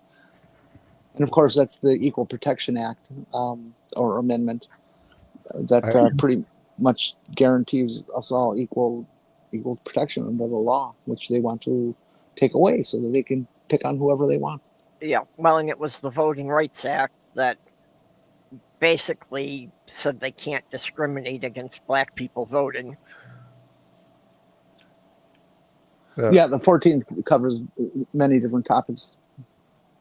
Yeah, it has the Constitution and the Bill of Rights, which I don't think is all that unusual. But because the Bill of Rights is just the first 10 amendments. Honestly, it was more unusual to include the Constitution in a religious text, and even religious leaders said it's like, hey, this was not a good thing to do. Yeah. Yeah. Well, and including the Lee Greenwood song in there. It's not it's an okay song. And yeah, I mean, even if you like the song, why does it have to be in the Bible? Don't you remember that God created the United States of America in 1776? The 14th Amendment has, 4 or 5 different sections? 5 different sections.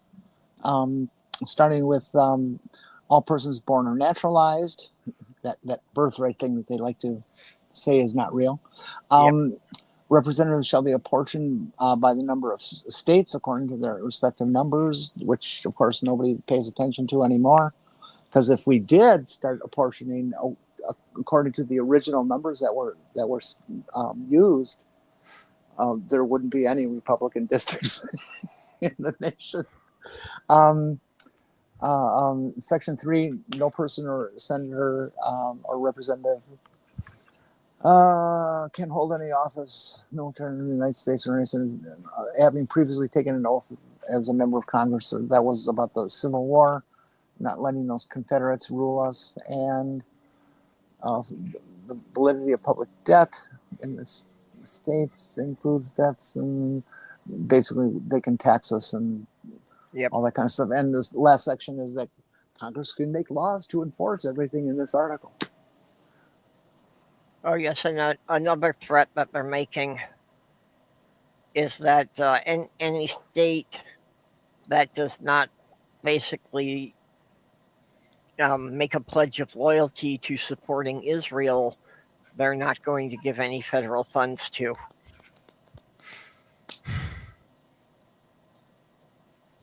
So, in any city or state government that has any part in protesting or actions in Israel, they want to cut off funds to the entire state. If you don't support or genocide, then we're cutting you off. Exactly. I'm sorry, I don't know if it was just I misheard it, but I swear you said protesting erections in Israel. They probably would protest that too.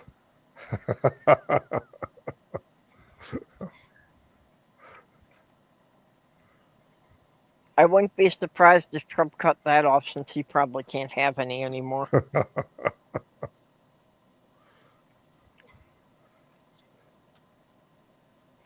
I am still very much doubting that most of those are actually his kids.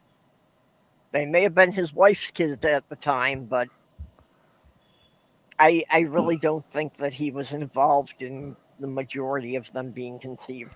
I don't know, at least 3 of them look like his spawn. Eric certainly does.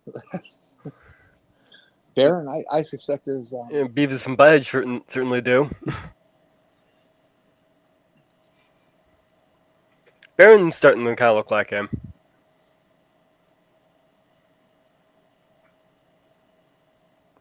That kid, there's this little video going around right now of him standing up like some pompous asshole, waving to this crowd of whoever. And he's got all the movements that you assign to somebody who's like a total major scary geek. You know, it's like, man, this kid is going to be dangerous someday. I can just feel it. Yeah. I can see him growing up to be a clan leader. I heard he's such a genius he can turn his computer on within 5 minutes. Wow. Damn. I would say if it takes that long, his computer probably needs a memory upgrade and probably, at the very least, a new hard drive. And I would probably say a new computer. Well, if you just pick something other than a Commodore 64. The Commodore 64 booted right after. It did not have a hard drive. You'd turn that off, and all of a second you'd be in BASIC. Yeah, because the Commodore 64 had all of its operating system on a memory chip. Yeah, it was just a matter of loading any of the programs that took forever. Yeah. Okay, then I'll change it to a Tandy Radio Shack TS80 or TSR80. Yep. Ah, the Trash 80. Was that one of the first ones to have a hard drive? Or? My first laptop was a Radio Shack laptop. Screen was 8x40. Okay, did you buy it as a computer, or did you buy the kit that you had to assemble one? No, it was a Radio Shack. They didn't have kits advanced like that. Well, they did, just not for computers. Oh, I thought Radio Shack sold the computers as kits too. No. I don't even know. Did Heathkit ever sell computers as a kit? I know they did color TVs and oscilloscopes and other cool things, but I have a Heathkit Crystal radio. It's got this nice little box and its nice little knobs. I haven't used it in 40 years or so. Yeah, I built a couple of Radio Shack projects over the years. I built a telephone answering machine from one of their kids.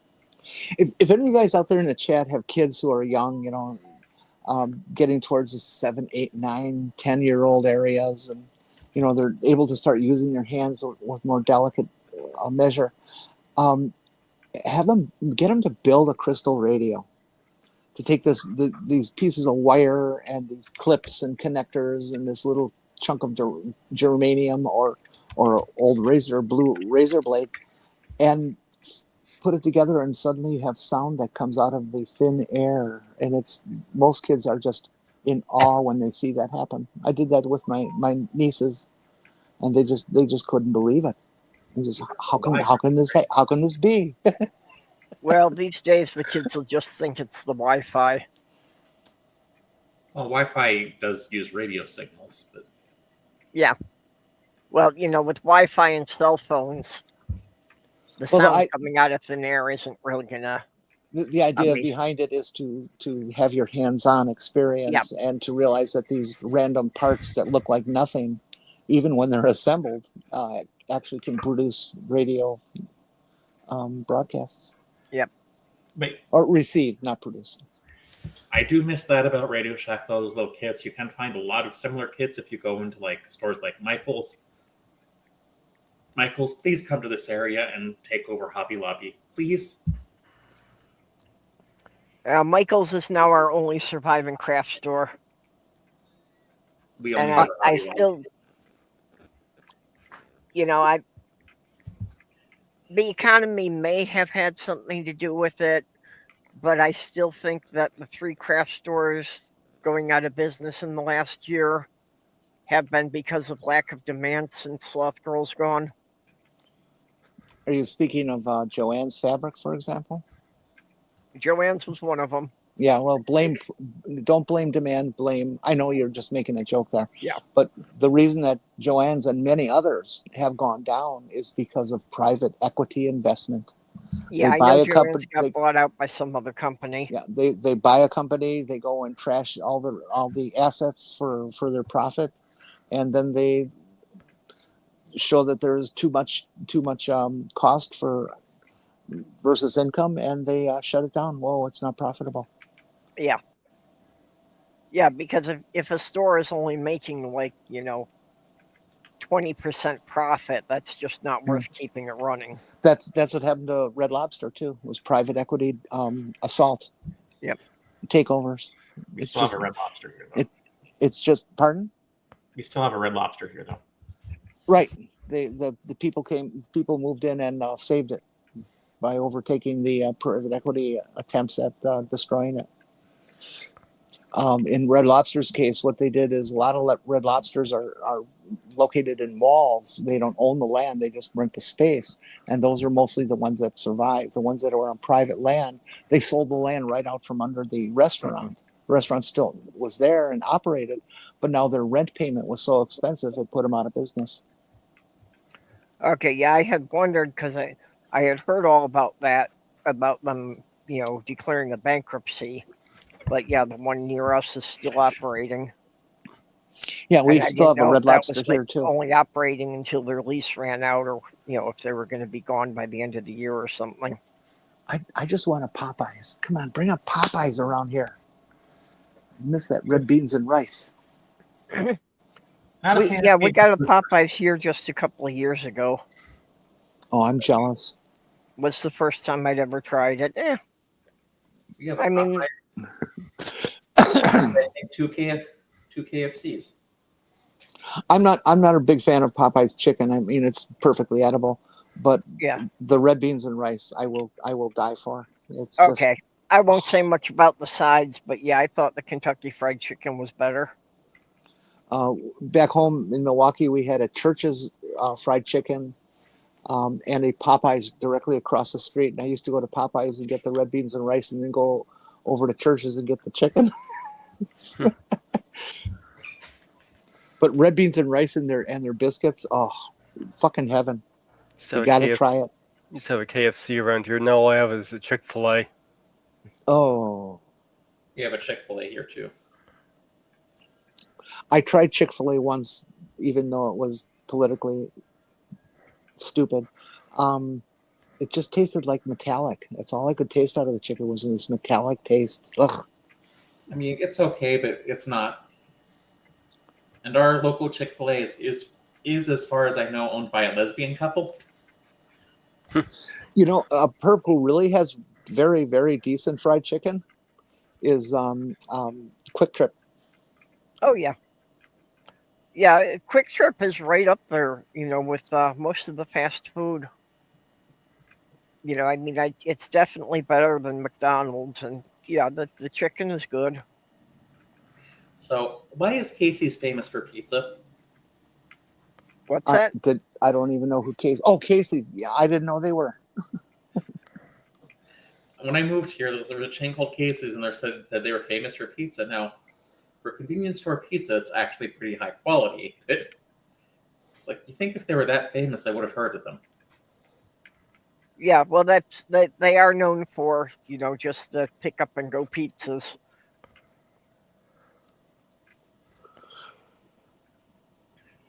For convenience store pizza, it's really good pizza. We were talking about a little bit ago about amendments in the ERA ratification, which was first proposed, I think, in 72, 73, and was only passed during Obama or Biden. And they said that's too long. Well, once again, the hypocrisy of the Republican Party. The 27th Amendment was proposed in 1789 and ratified in 1992. Okay, and what's that one cover? 27th is Congress can't raise its own pay while it's in office. It has to be the subsequent session that gets the raise, not them. Yeah, I they think can't like raise their pay midterm. I think like anytime somebody in elected office wants a pay raise, it should go as a referendum. So they should have to go out and convince the people they're representing why they deserve a pay raise. Yeah, that's called elections. Yeah, but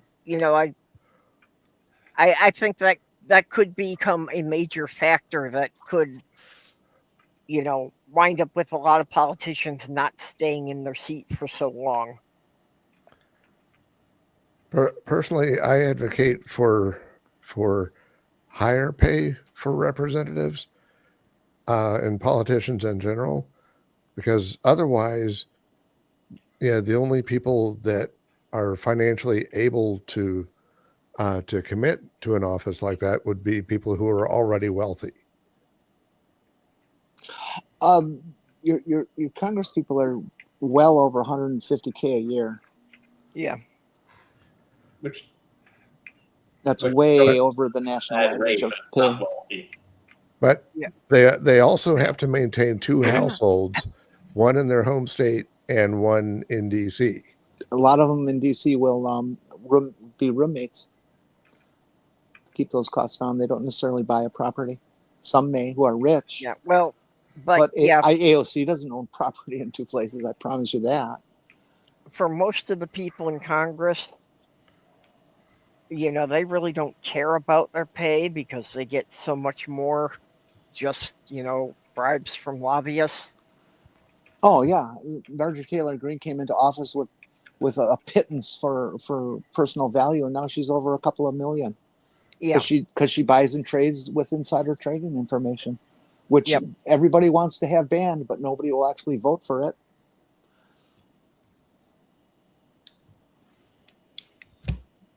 And Tori Swanson, I believe Joanne Fabrics is trying to struggle back from the damage done by the private equity firms. I've heard that some Joanne Fabrics were going to reopen or stay open.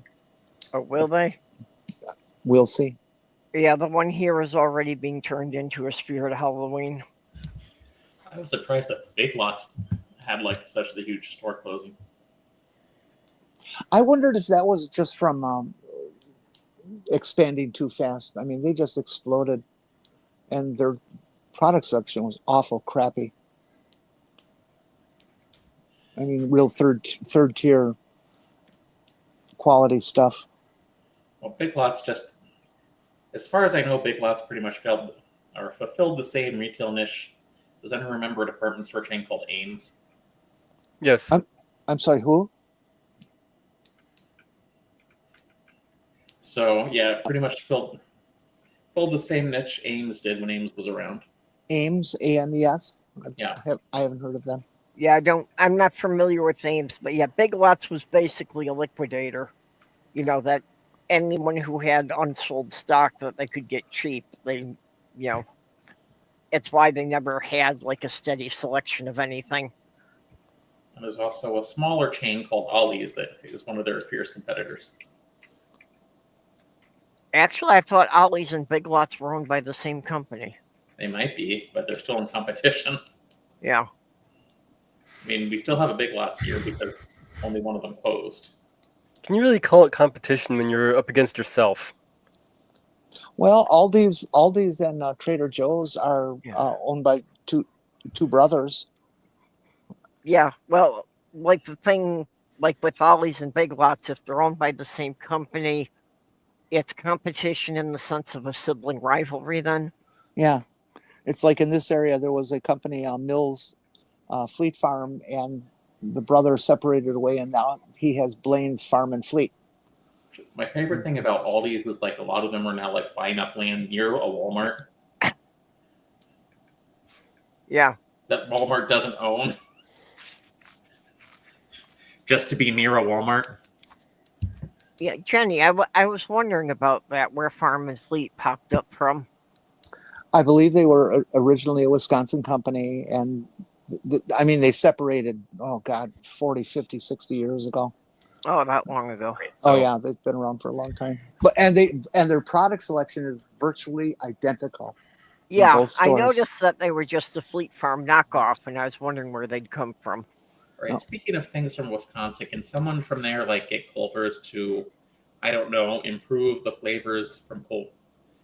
Culver's flavors for everything except the cheese curds? I Well, don't for know. fast food, Culver's has good fish. Ugh. Ugh. Their fish is good. I like their breading, but it is so greasy, so oily. Yeah, well, I'm sorry. I'm desperate for any kind of passable fish and chips, and I won't even call that good fish in that regard. That's why I said that, for fast food, it's decent. They at least use cod. You've never. I think Culver's is using walleye. Don't hang me with that, but Well, they may have changed it. It's been some years since I've had it, but they used to advertise it as cod. I love walleye. It's so good. Walleye's got a stronger flavor.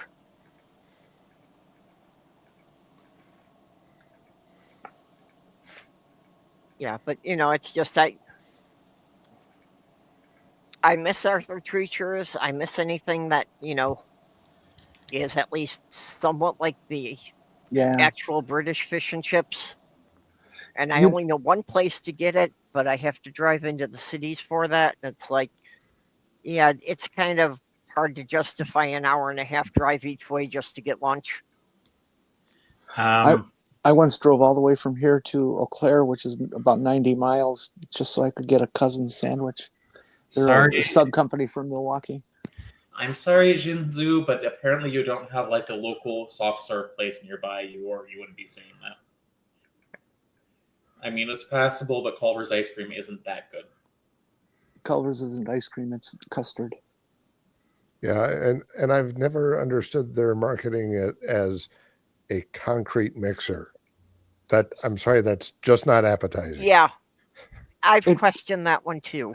It means thickness. Yeah, but the idea of gravel in my milkshake just not appealing. What flavor of gravel? See? Any. Well, do you really want them putting P-Rock in there? regardless of which meaning of fee you're going to use, it still sounds bad. I admire their efforts to provide me with roughage. You know, it's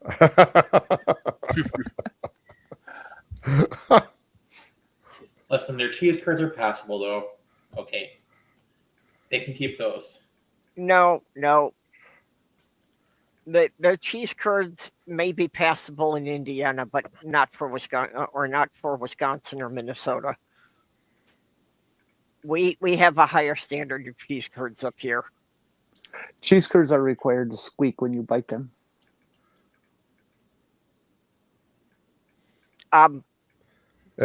Jenny, I think you got a fried mouse. No, fresh cheese curds squeak when you bite them. Like, is that a function of how greasy they are, or No, the freshness, the crispness of the whey, or the curd. Excuse me, not the whey. The curd, when it comes together, when it's fresh, it has a snap to it and a squeak to it against your teeth. You can feel it and hear it. Can only be a function if it returns a value, and only one value for every X value. No, this is not making cheese curds sound appetizing. As they age, they tend to be more just kind of mushy like cheese. But when they're fresh, they should have a snap to them. Porpoise, pedant of the world, unite.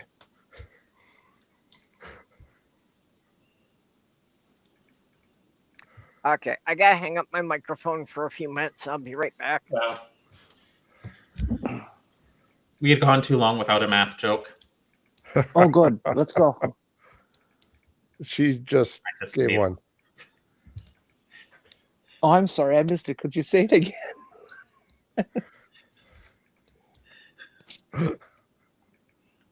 You said it's a function of cheese curds.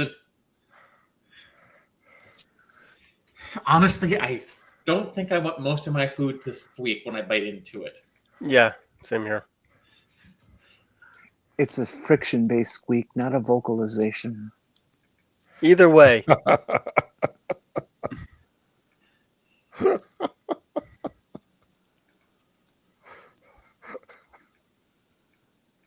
If your scrapple squeaks when you bite into it, it's way too fresh. If you're biting into Scrapple, you deserve what you get.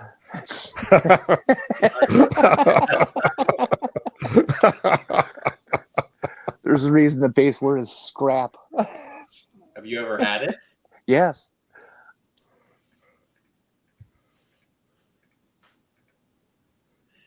But yeah, if your scrapple is squeaking when you're biting into it, you're eating a live pig. I should be more honest. Scrapple really isn't that bad, but it's people say, oh, it's as good as bacon. No, it's really not. Who's got the alert? Uh-oh. You okay there? Yeah, Amber Alert. I I haven't been kidnapped. Well, I usually make sure to turn was, on the alerts on my phone because they're just annoying. It's an Amber Alert for a stolen baby. Who got kidnapped? Wasn't me. I didn't do it either. I just read about it. Of course, I do remember a couple of years ago when during a debate show, oddly enough, when my phone kept going off overnight, telling me flash flood warnings, which it doesn't do anymore, even though there have been one or two flash flood warnings since then. Well, given how flat it is, I'm surprised flash flooding is even a concern here. Let's see here. Amber Alert. Memory of Amber, her Hagerman, and the 9-year-old girl who was kidnapped and murdered in Arlington, in Texas in 1996. Well, Amber Alerts are kind of irritating because, they can go off for an entire state, and it's like, you'll get them, it's like, there's nothing I can do here. It's like, and then Yeah, everyone I've gotten has always been in, at least 2 counties over from me. Well, there was an Amber situation in Wisconsin in the last year or so, where a small child, I think they said it was, they were 6, 7, 8, something like that, disappeared, and everybody felt, oh no, it's not me, not me, not me, and they found the kid like 12 counties away. All right. Now that we've talked about Ember Alerts, if you want Ember Alerts, please subscribe to Ember's channel and make sure you're in. Nice segue. Good plug.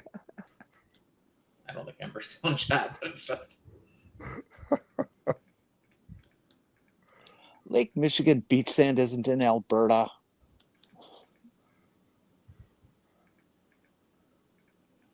Lake Superior might be, I think, isn't it? Yeah, Alberta, Saskatchewan. Yeah.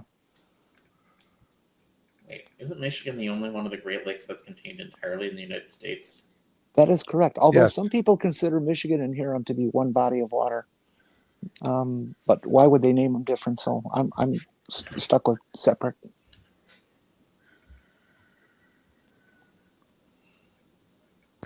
I'm confused. And why Amber anybody is would still in consider chat. them one. I'm sorry, two voices at once. Ember is still in chat. We love Ember. Ember is smoking. Ember, you started smoking again. That's a very bad thing to do on HRT.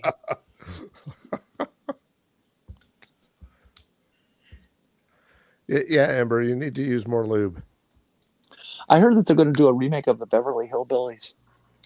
They're going to call it the Mar-a-Lago Trumps. It's Oh, okay. Yeah, I don't know if it's still there, but there was a local ice cream place in St. Paul called Creamy Cone. And their thing was that you could get soft serve ice cream in like 56 different flavors. yeah, that's one thing to call it, I guess. Custard is kind of an outdated term. It reminds me of something my grandparents. Reminds me of the term my grandparents used for it. No, custard is a completely different dietary thing. Ice Yeah. cream is super chilled milk. Custard is blended with eggs and milk and other stuff. So let's go for a custard. Let's go for a custard and eat it on the Davenport down by the creek, while having to buff it. A buffet. I never know why they pronounce it buffet that way, but that's what they did. Buff it. Well, it makes more sense. That's the way it's spelled. But it's a French word. Well, it's Jimmy Buffett, or should that be Jimmy Buffet, like Colbert?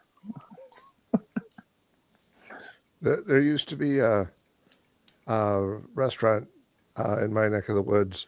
It was an Asian seafood restaurant, and the name of the restaurant was Ocean Buffet. And my running joke about it was that it was actually a joint venture between Billy Ocean and Jimmy Buffett.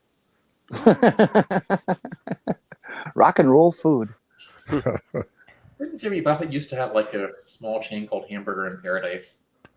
Or Cheeseburger in Paradise? Cheeseburger in Paradise, I think I'd heard of. We used to have it here when I first moved here. I think it's McAllister's now. Or The whole Jimmy Buffett thing spurred.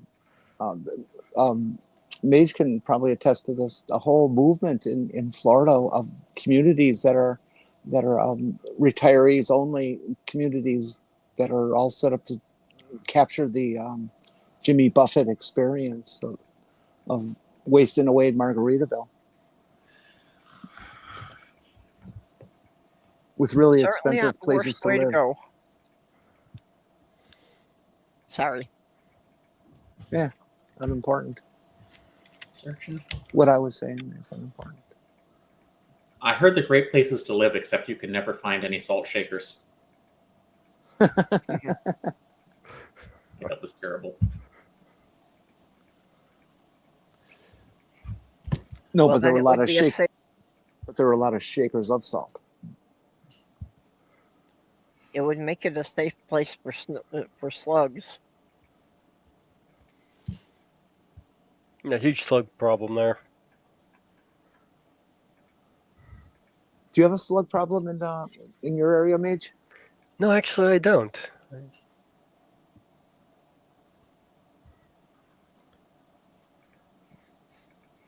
I run into very few slugs.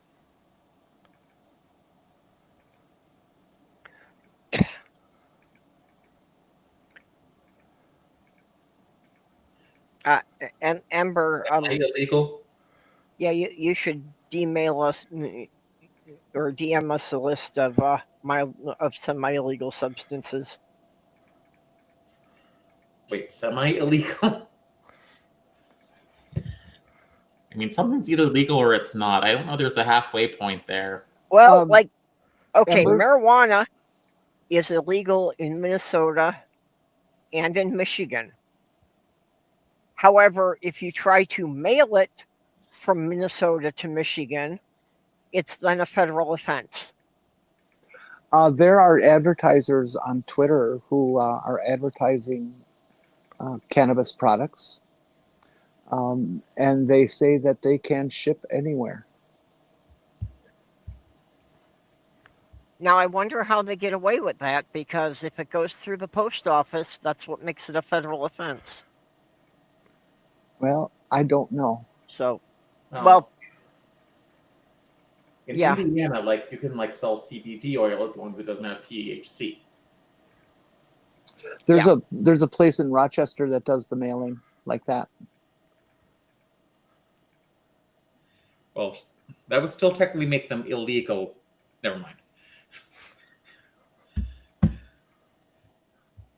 Yeah, Amber says that things that are legal at one level of the government, but illegal at another. This is not the time to explain basic Boolean logic.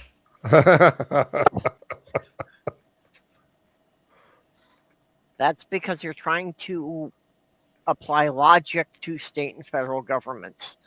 Well, no, they're still illegal. They're just... Hey. Sammy's son has decided to come and try to headbutt the keyboard out of my lap. Oh. It's taking up his space. Athena, What's it? I'm going to have groceries delivered soon, right? Sammy, come on, sit. Because I don't know how long the car repair is going to take. Ah,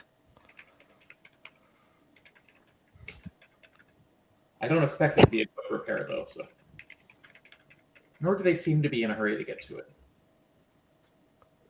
Honestly. you're a school teacher. You don't need till September. School starts next week.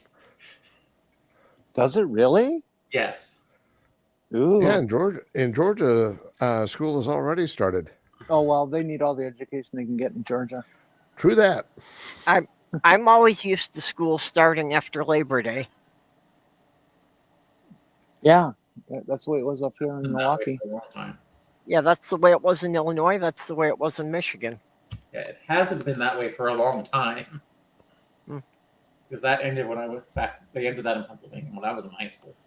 Well, I think down south they have a longer school year because they take off so many days for various Confederate celebrations. It's their heritage.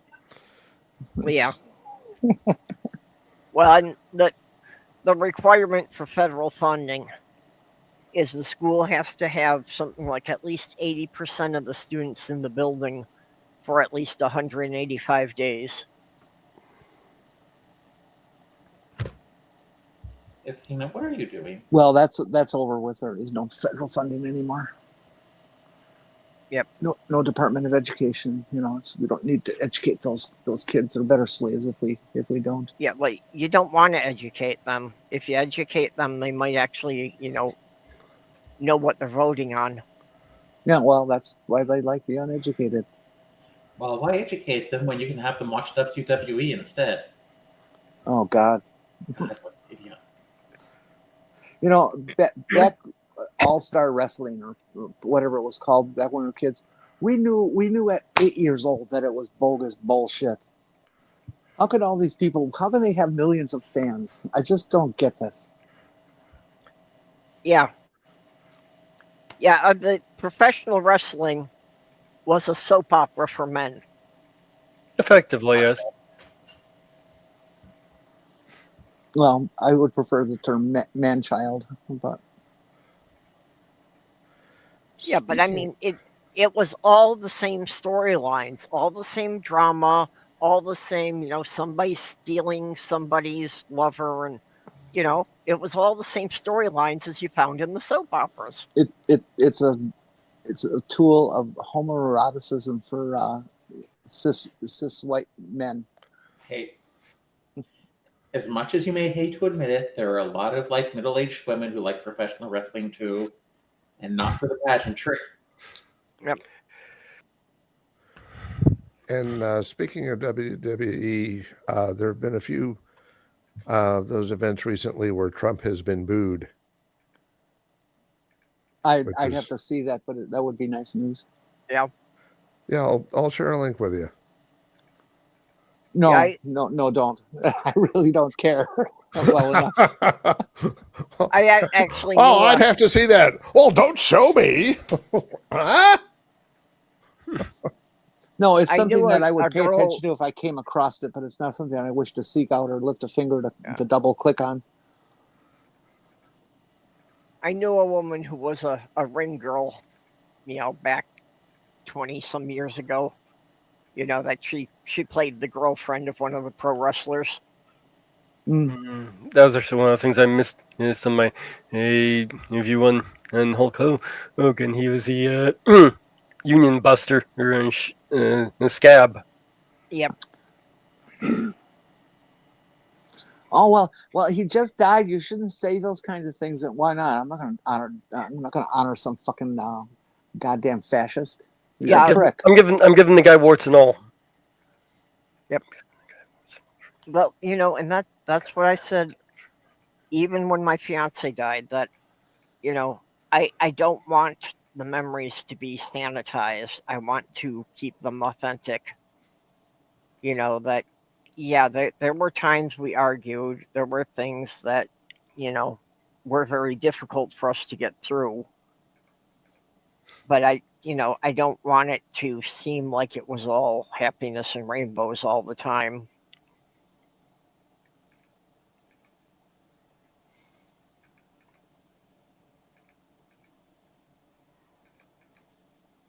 Tell my story, the good with the bad, and let history judge.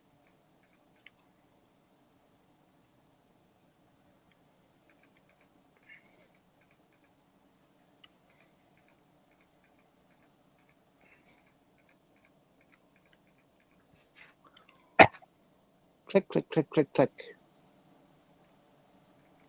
Okay, we run out of things to talk about. No, every party has a law. So, Okay. Natalia Reagan's show today, the two scientists who were guests were entomologists, and one of them worked at a body farm. Oh, Interesting. Like, and there was there were jokes about, okay, we're not talking, we're talking about maggots, but we're not talking about the maggots with the red hats.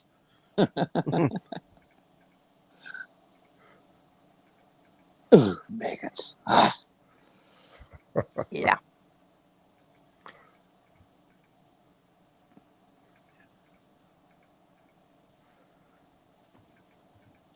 I wonder if any insect larva has threatened to sue Trump for naming the MAGA movement that.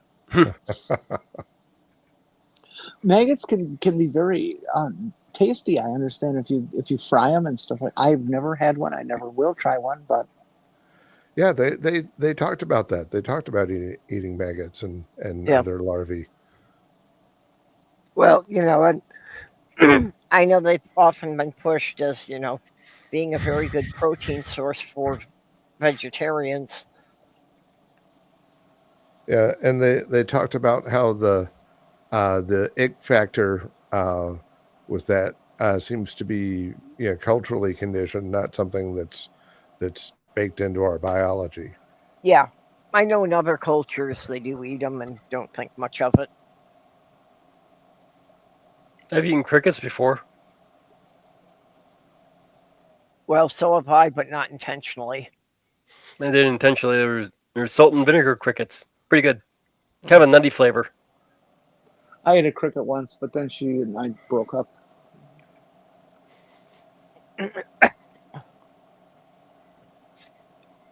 Yeah. She just didn't have that spring in the step for you. Didn't squeak when you bite into her. Ooh. No, she did do that. and when I was even more gentle, she would scream and yell and talk to God and things. So does that mean you think eating a cheese curd should be a sexual experience for us? Well, a good cheese curd is, yeah. If you do it right, yeah.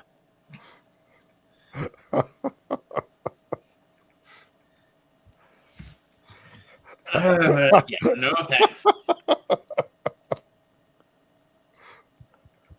You can make your own cheese curds. You've heard of curdled milk, right? No. Well, I have heard about cricket flour a lot, and I was kind of wondering, can you use that the same way you use wheat flour in baking? Not as a substitute, as an additive. Well, that's what I was wondering about, but, what degree you could use it with.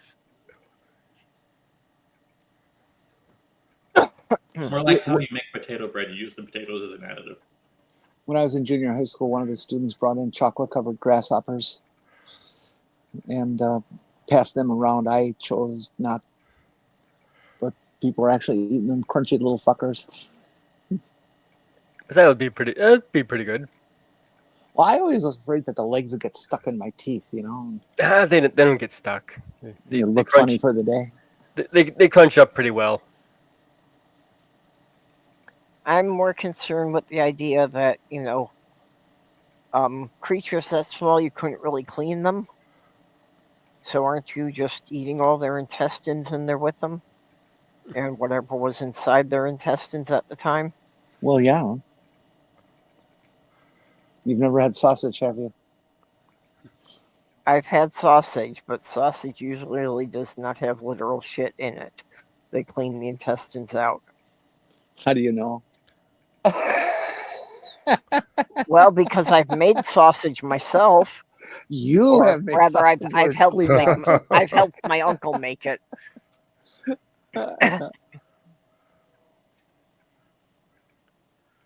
So, well, one of the two entomologists had organized some sort of food eating competition of eating weird foods, and one of the rounds did involve some critter's poop, and of course that was the elimination round. Oh. I saw this TikTok video the other day of some Asian woman. She looked like maybe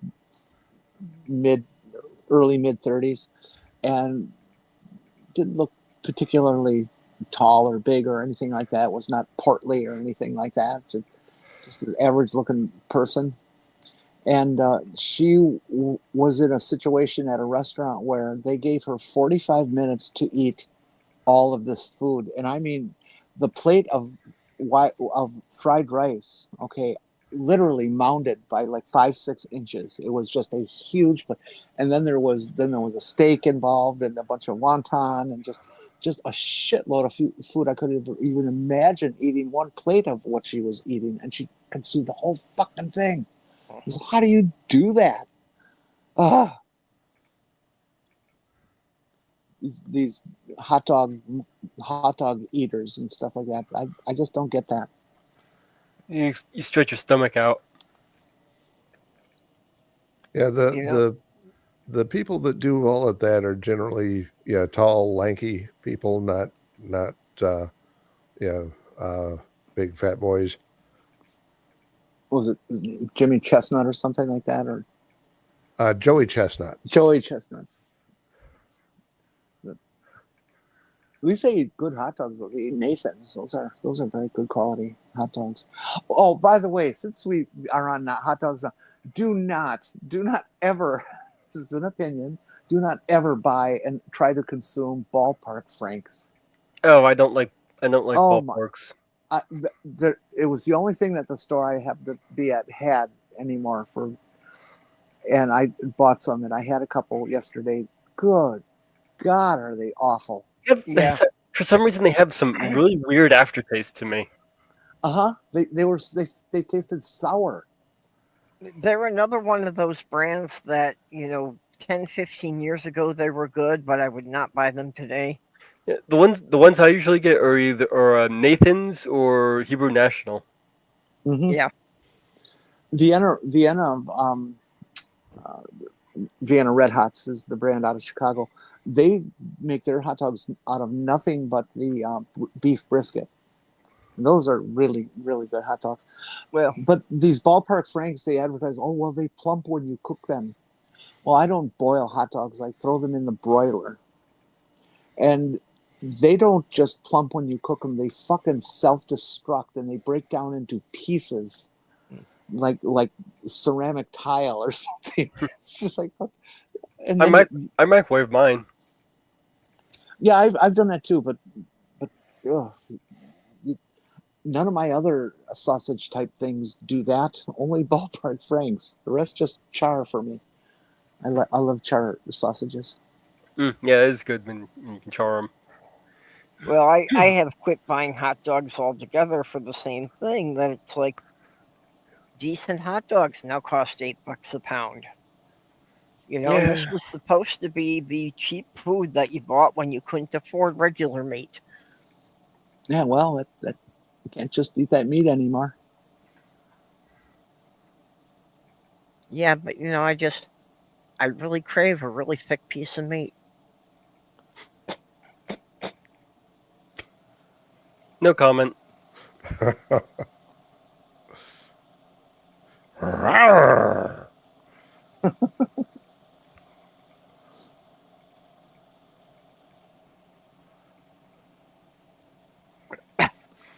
Yeah, I think Tsunami's got a point. That's just when you see a thinner person doing it, their video's more likely to be spread more. It's more likely to go viral. A feeder fetish thing. Yes. Purple, Yeah, it's a rather popular fetish from what I understand. Purple, I'm going to recommend that you turn off your DMs for the next couple of days after saying you crave a big piece of meat.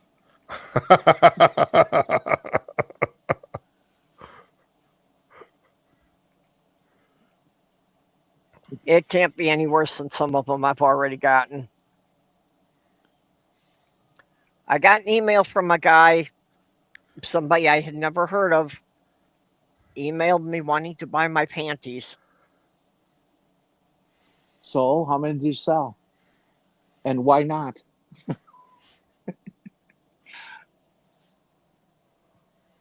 I would jump on such an opportunity. By the way, pay attention. I may win the lottery tonight. I bought a ticket. It's only 400 million. Do.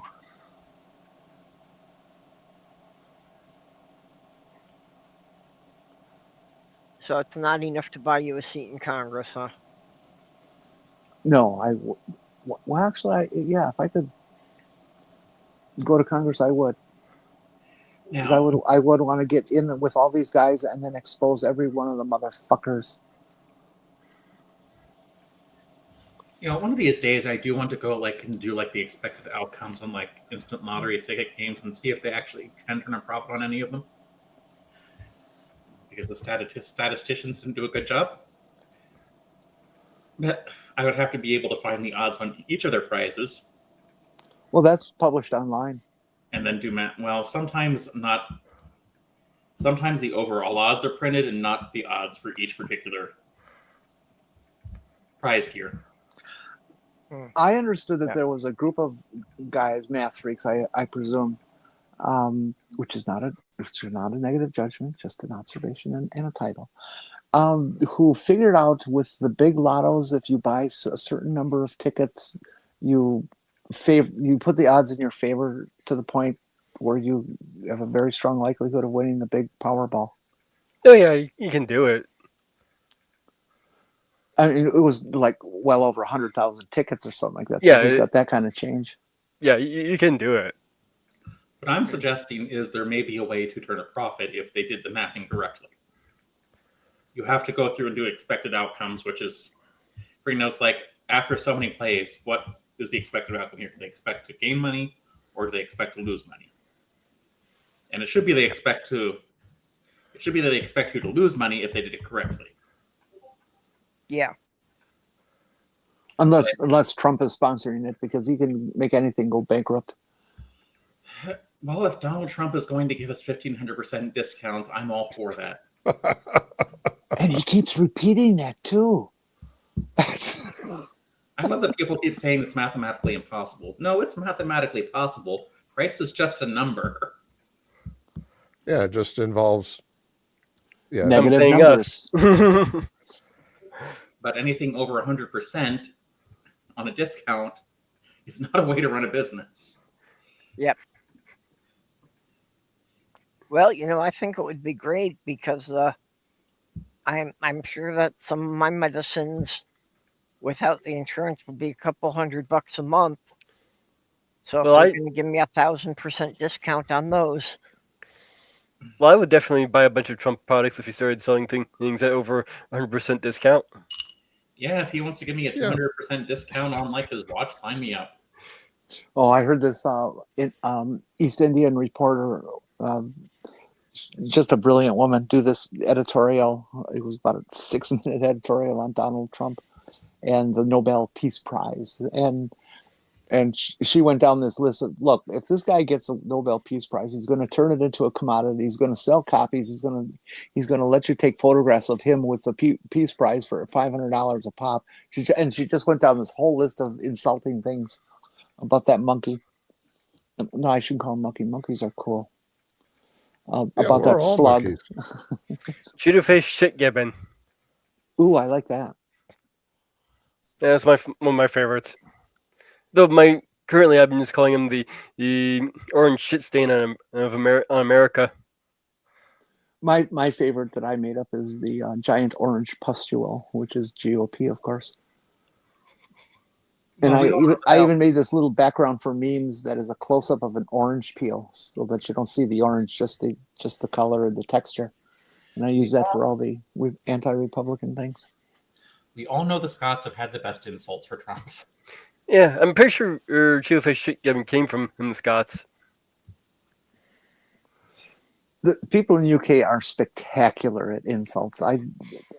I just cannot equal them in any way, shape, or form. They're just amazing. Well, my new one, general insult for anybody who's just, worthless and useless, is calling them a litter box nugget.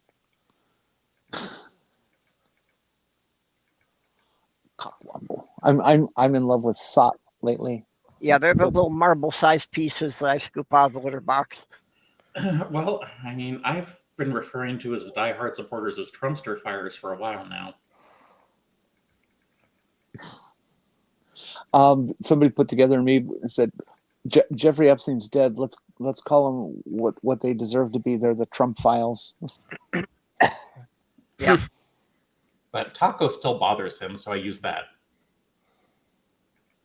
I've also heard lots of nicknames like Diaper Don Quixote. He's been getting challenged a lot from a lot of different angles, not inadequately, but still enough that, have you noticed that he has dropped off on his referring to himself as, I'm the only one who can fix that, as I know this better than anyone, and things like that? Well, I've seen a lot of reporters fact check him. Like on air, which he doesn't really handle well. Because he keeps trying to luster through his narrative, and they're like, no. Yeah. I love the interview he did with somebody who asked him flat out. He says, well, as the president, your oath of office says that you're going to protect and defend the Constitution. And he says, well, I don't know that. Probably doesn't. Dude, you stood there and you said those words.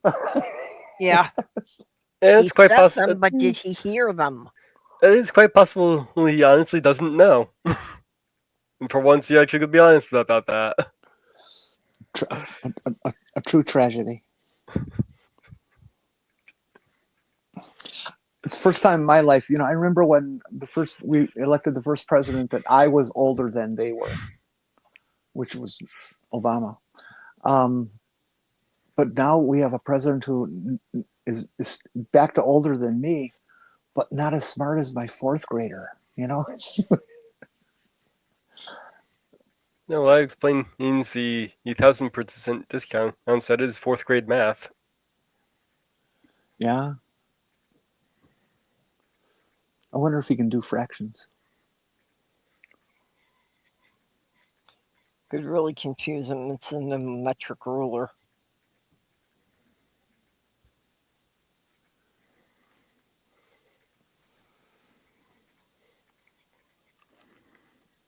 Dear little Donnie boy.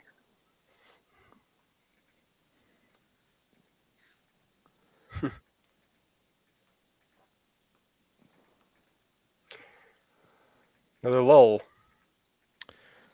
Yeah, I'm a little Sammy disappointed. curled up to take a nap and is convincing me of it. So Hmm. we've gone about 2.5 hours here. Maybe we should just let it go here. All right. Sorry, I'm an old lady. I need my 7 naps a day now. Let it go, can't hold it back anymore. I just need Sumami to say something salacious towards me yet. Well, this is the backside of being an older woman, that I can't get through the day without my naps. Of course, it might help if I could actually sleep through the night. That's still not happening. That's okay if you're getting difficulty. naps. If you're getting naps, it helps build the same bank. Yeah. Okay. Yeah, last night it's like I slept for 3 hours and then I was up for several hours. And then I tried to sleep for 3 more hours, but I think I only got about 2 hours out of it. So got about 5 hours for the whole night. Nice thing in about a week is I'll be able to investigate how people can sleep with their eyes open again. They draw them on. I was gonna say, isn't it like taking a ping pong ball and cutting it in half and drawing the black parts in? I'm feeling the need to buy a bag of googly eyes and stick them on everything. Just students, I mean, you probably had this ability when you were younger. You would take a nap in the classes that bored you. But keep your eyes open. Have you guys ever seen videos of that where people buy a bag of googly eyes and they go to a department store and just put in googly eyes on products that are on display and things? Yeah, I had bought a big bag of assorted size googly eyes for Sloth Girl. So I know they're somewhere in her craft stuff, and I was thinking about that, about just having a pocket full of them and a bottle of glue, so that every time I went into the store, I could start sticking them on various products. Don't they have self stick backings? They usually do. I don't know. I have heard that. Well, they have some that do. I don't think these did. But I've yeah. also heard, It's such wonderful adolescent entertainment. I love them. but I've also heard that Ted Cruz is the Zodiac killer. Well, he is. Another good one is like make a little sign and go in the detergent aisle and post it on the appropriate shelf to mark the high tide line.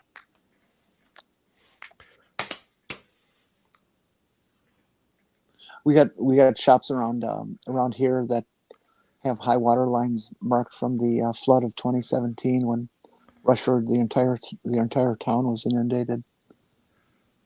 Well, you can do a little art and craft, with a little face with googly eyes, and then you just put the phrase "earthquake detector" on top and post them around. Yeah. So let's go around and Journey. You have anything you want to say as we finish up here? So I'm kind of disappointed to not see Stool in the chat. Last week he gave me all kinds of crap for wearing a red shirt because that meant I was going to die. Mhm. And and yeah, in the after chat, yeah, he and I kept talking even after Purple signed off, and it feels like we just hung up about half an hour ago. It was 9:20, Central Time when we cut that off,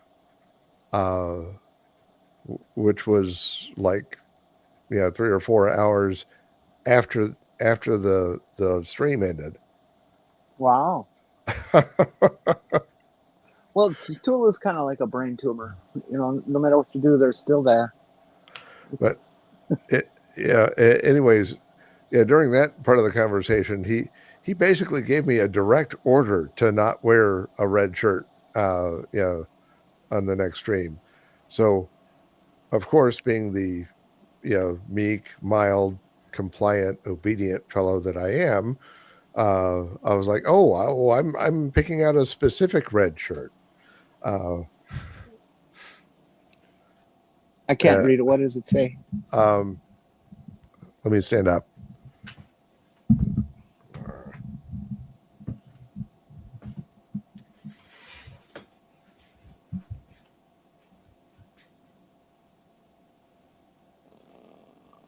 I'm sorry. Viva la interest revolution.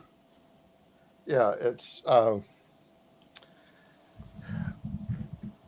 and that has a connection to my deconstruction journey. I was part of my way out of Christianity was that when I was studying the end times, I discovered preterism, the belief that most of what the New Testament says about the end times refers to stuff that happened in the first century. The key event being the destruction of the temple in AD 70. Oh yeah, I've heard of this. Yeah, and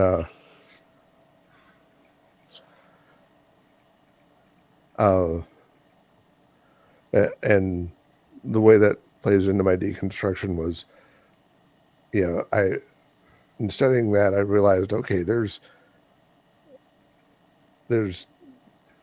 places all over the New Testament where it kind of hammers home the point that, okay, this is all going to happen, within the lifetime of Jesus' apostles.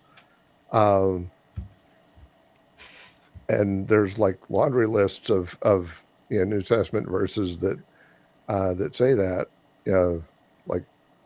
one of the biggest being, even now in First John it says, even now it is the last hour, and and I was kind of noticing that, okay, the church today seems to have like completely forgotten that. What's up with that? They know some bullshit. But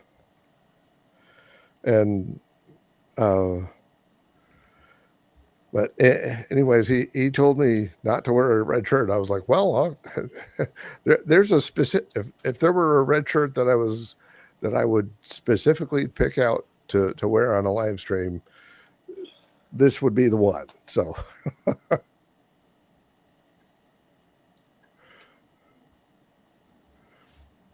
well, let's shut this down. I gotta pee. Okay, come on.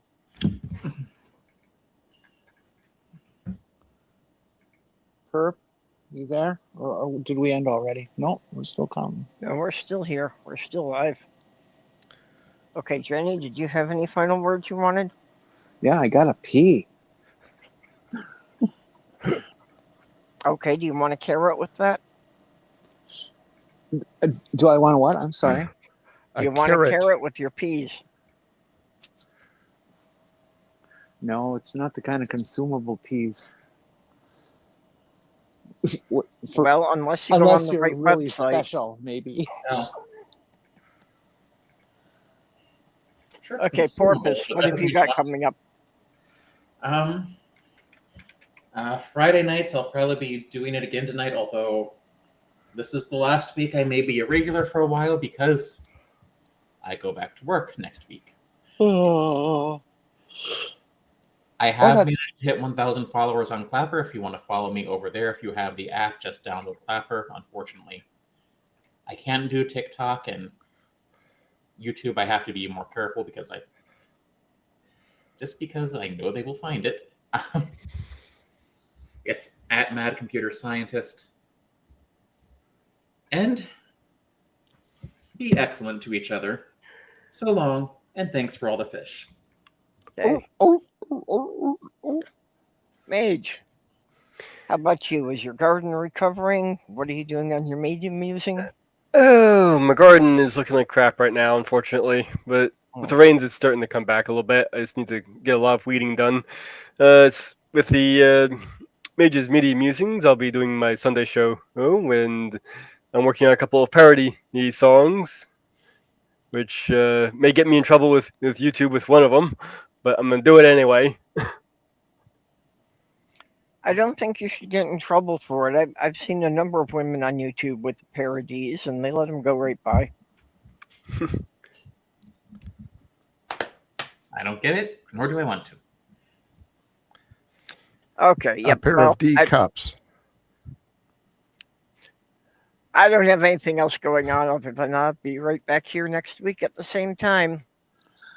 My only thing I'll add is that I'm almost done with part 6 of my treatise on suicide and depression. So stay tuned for that going up on Substack. I left a link in the beginning of the chat if anybody's interested. Then if you're not, well, so what? You know, the link doesn't matter. Be yourself. Okay, and with that, we will bid you all a good day and see you all next week. Be gay, get caught. It's much more fun.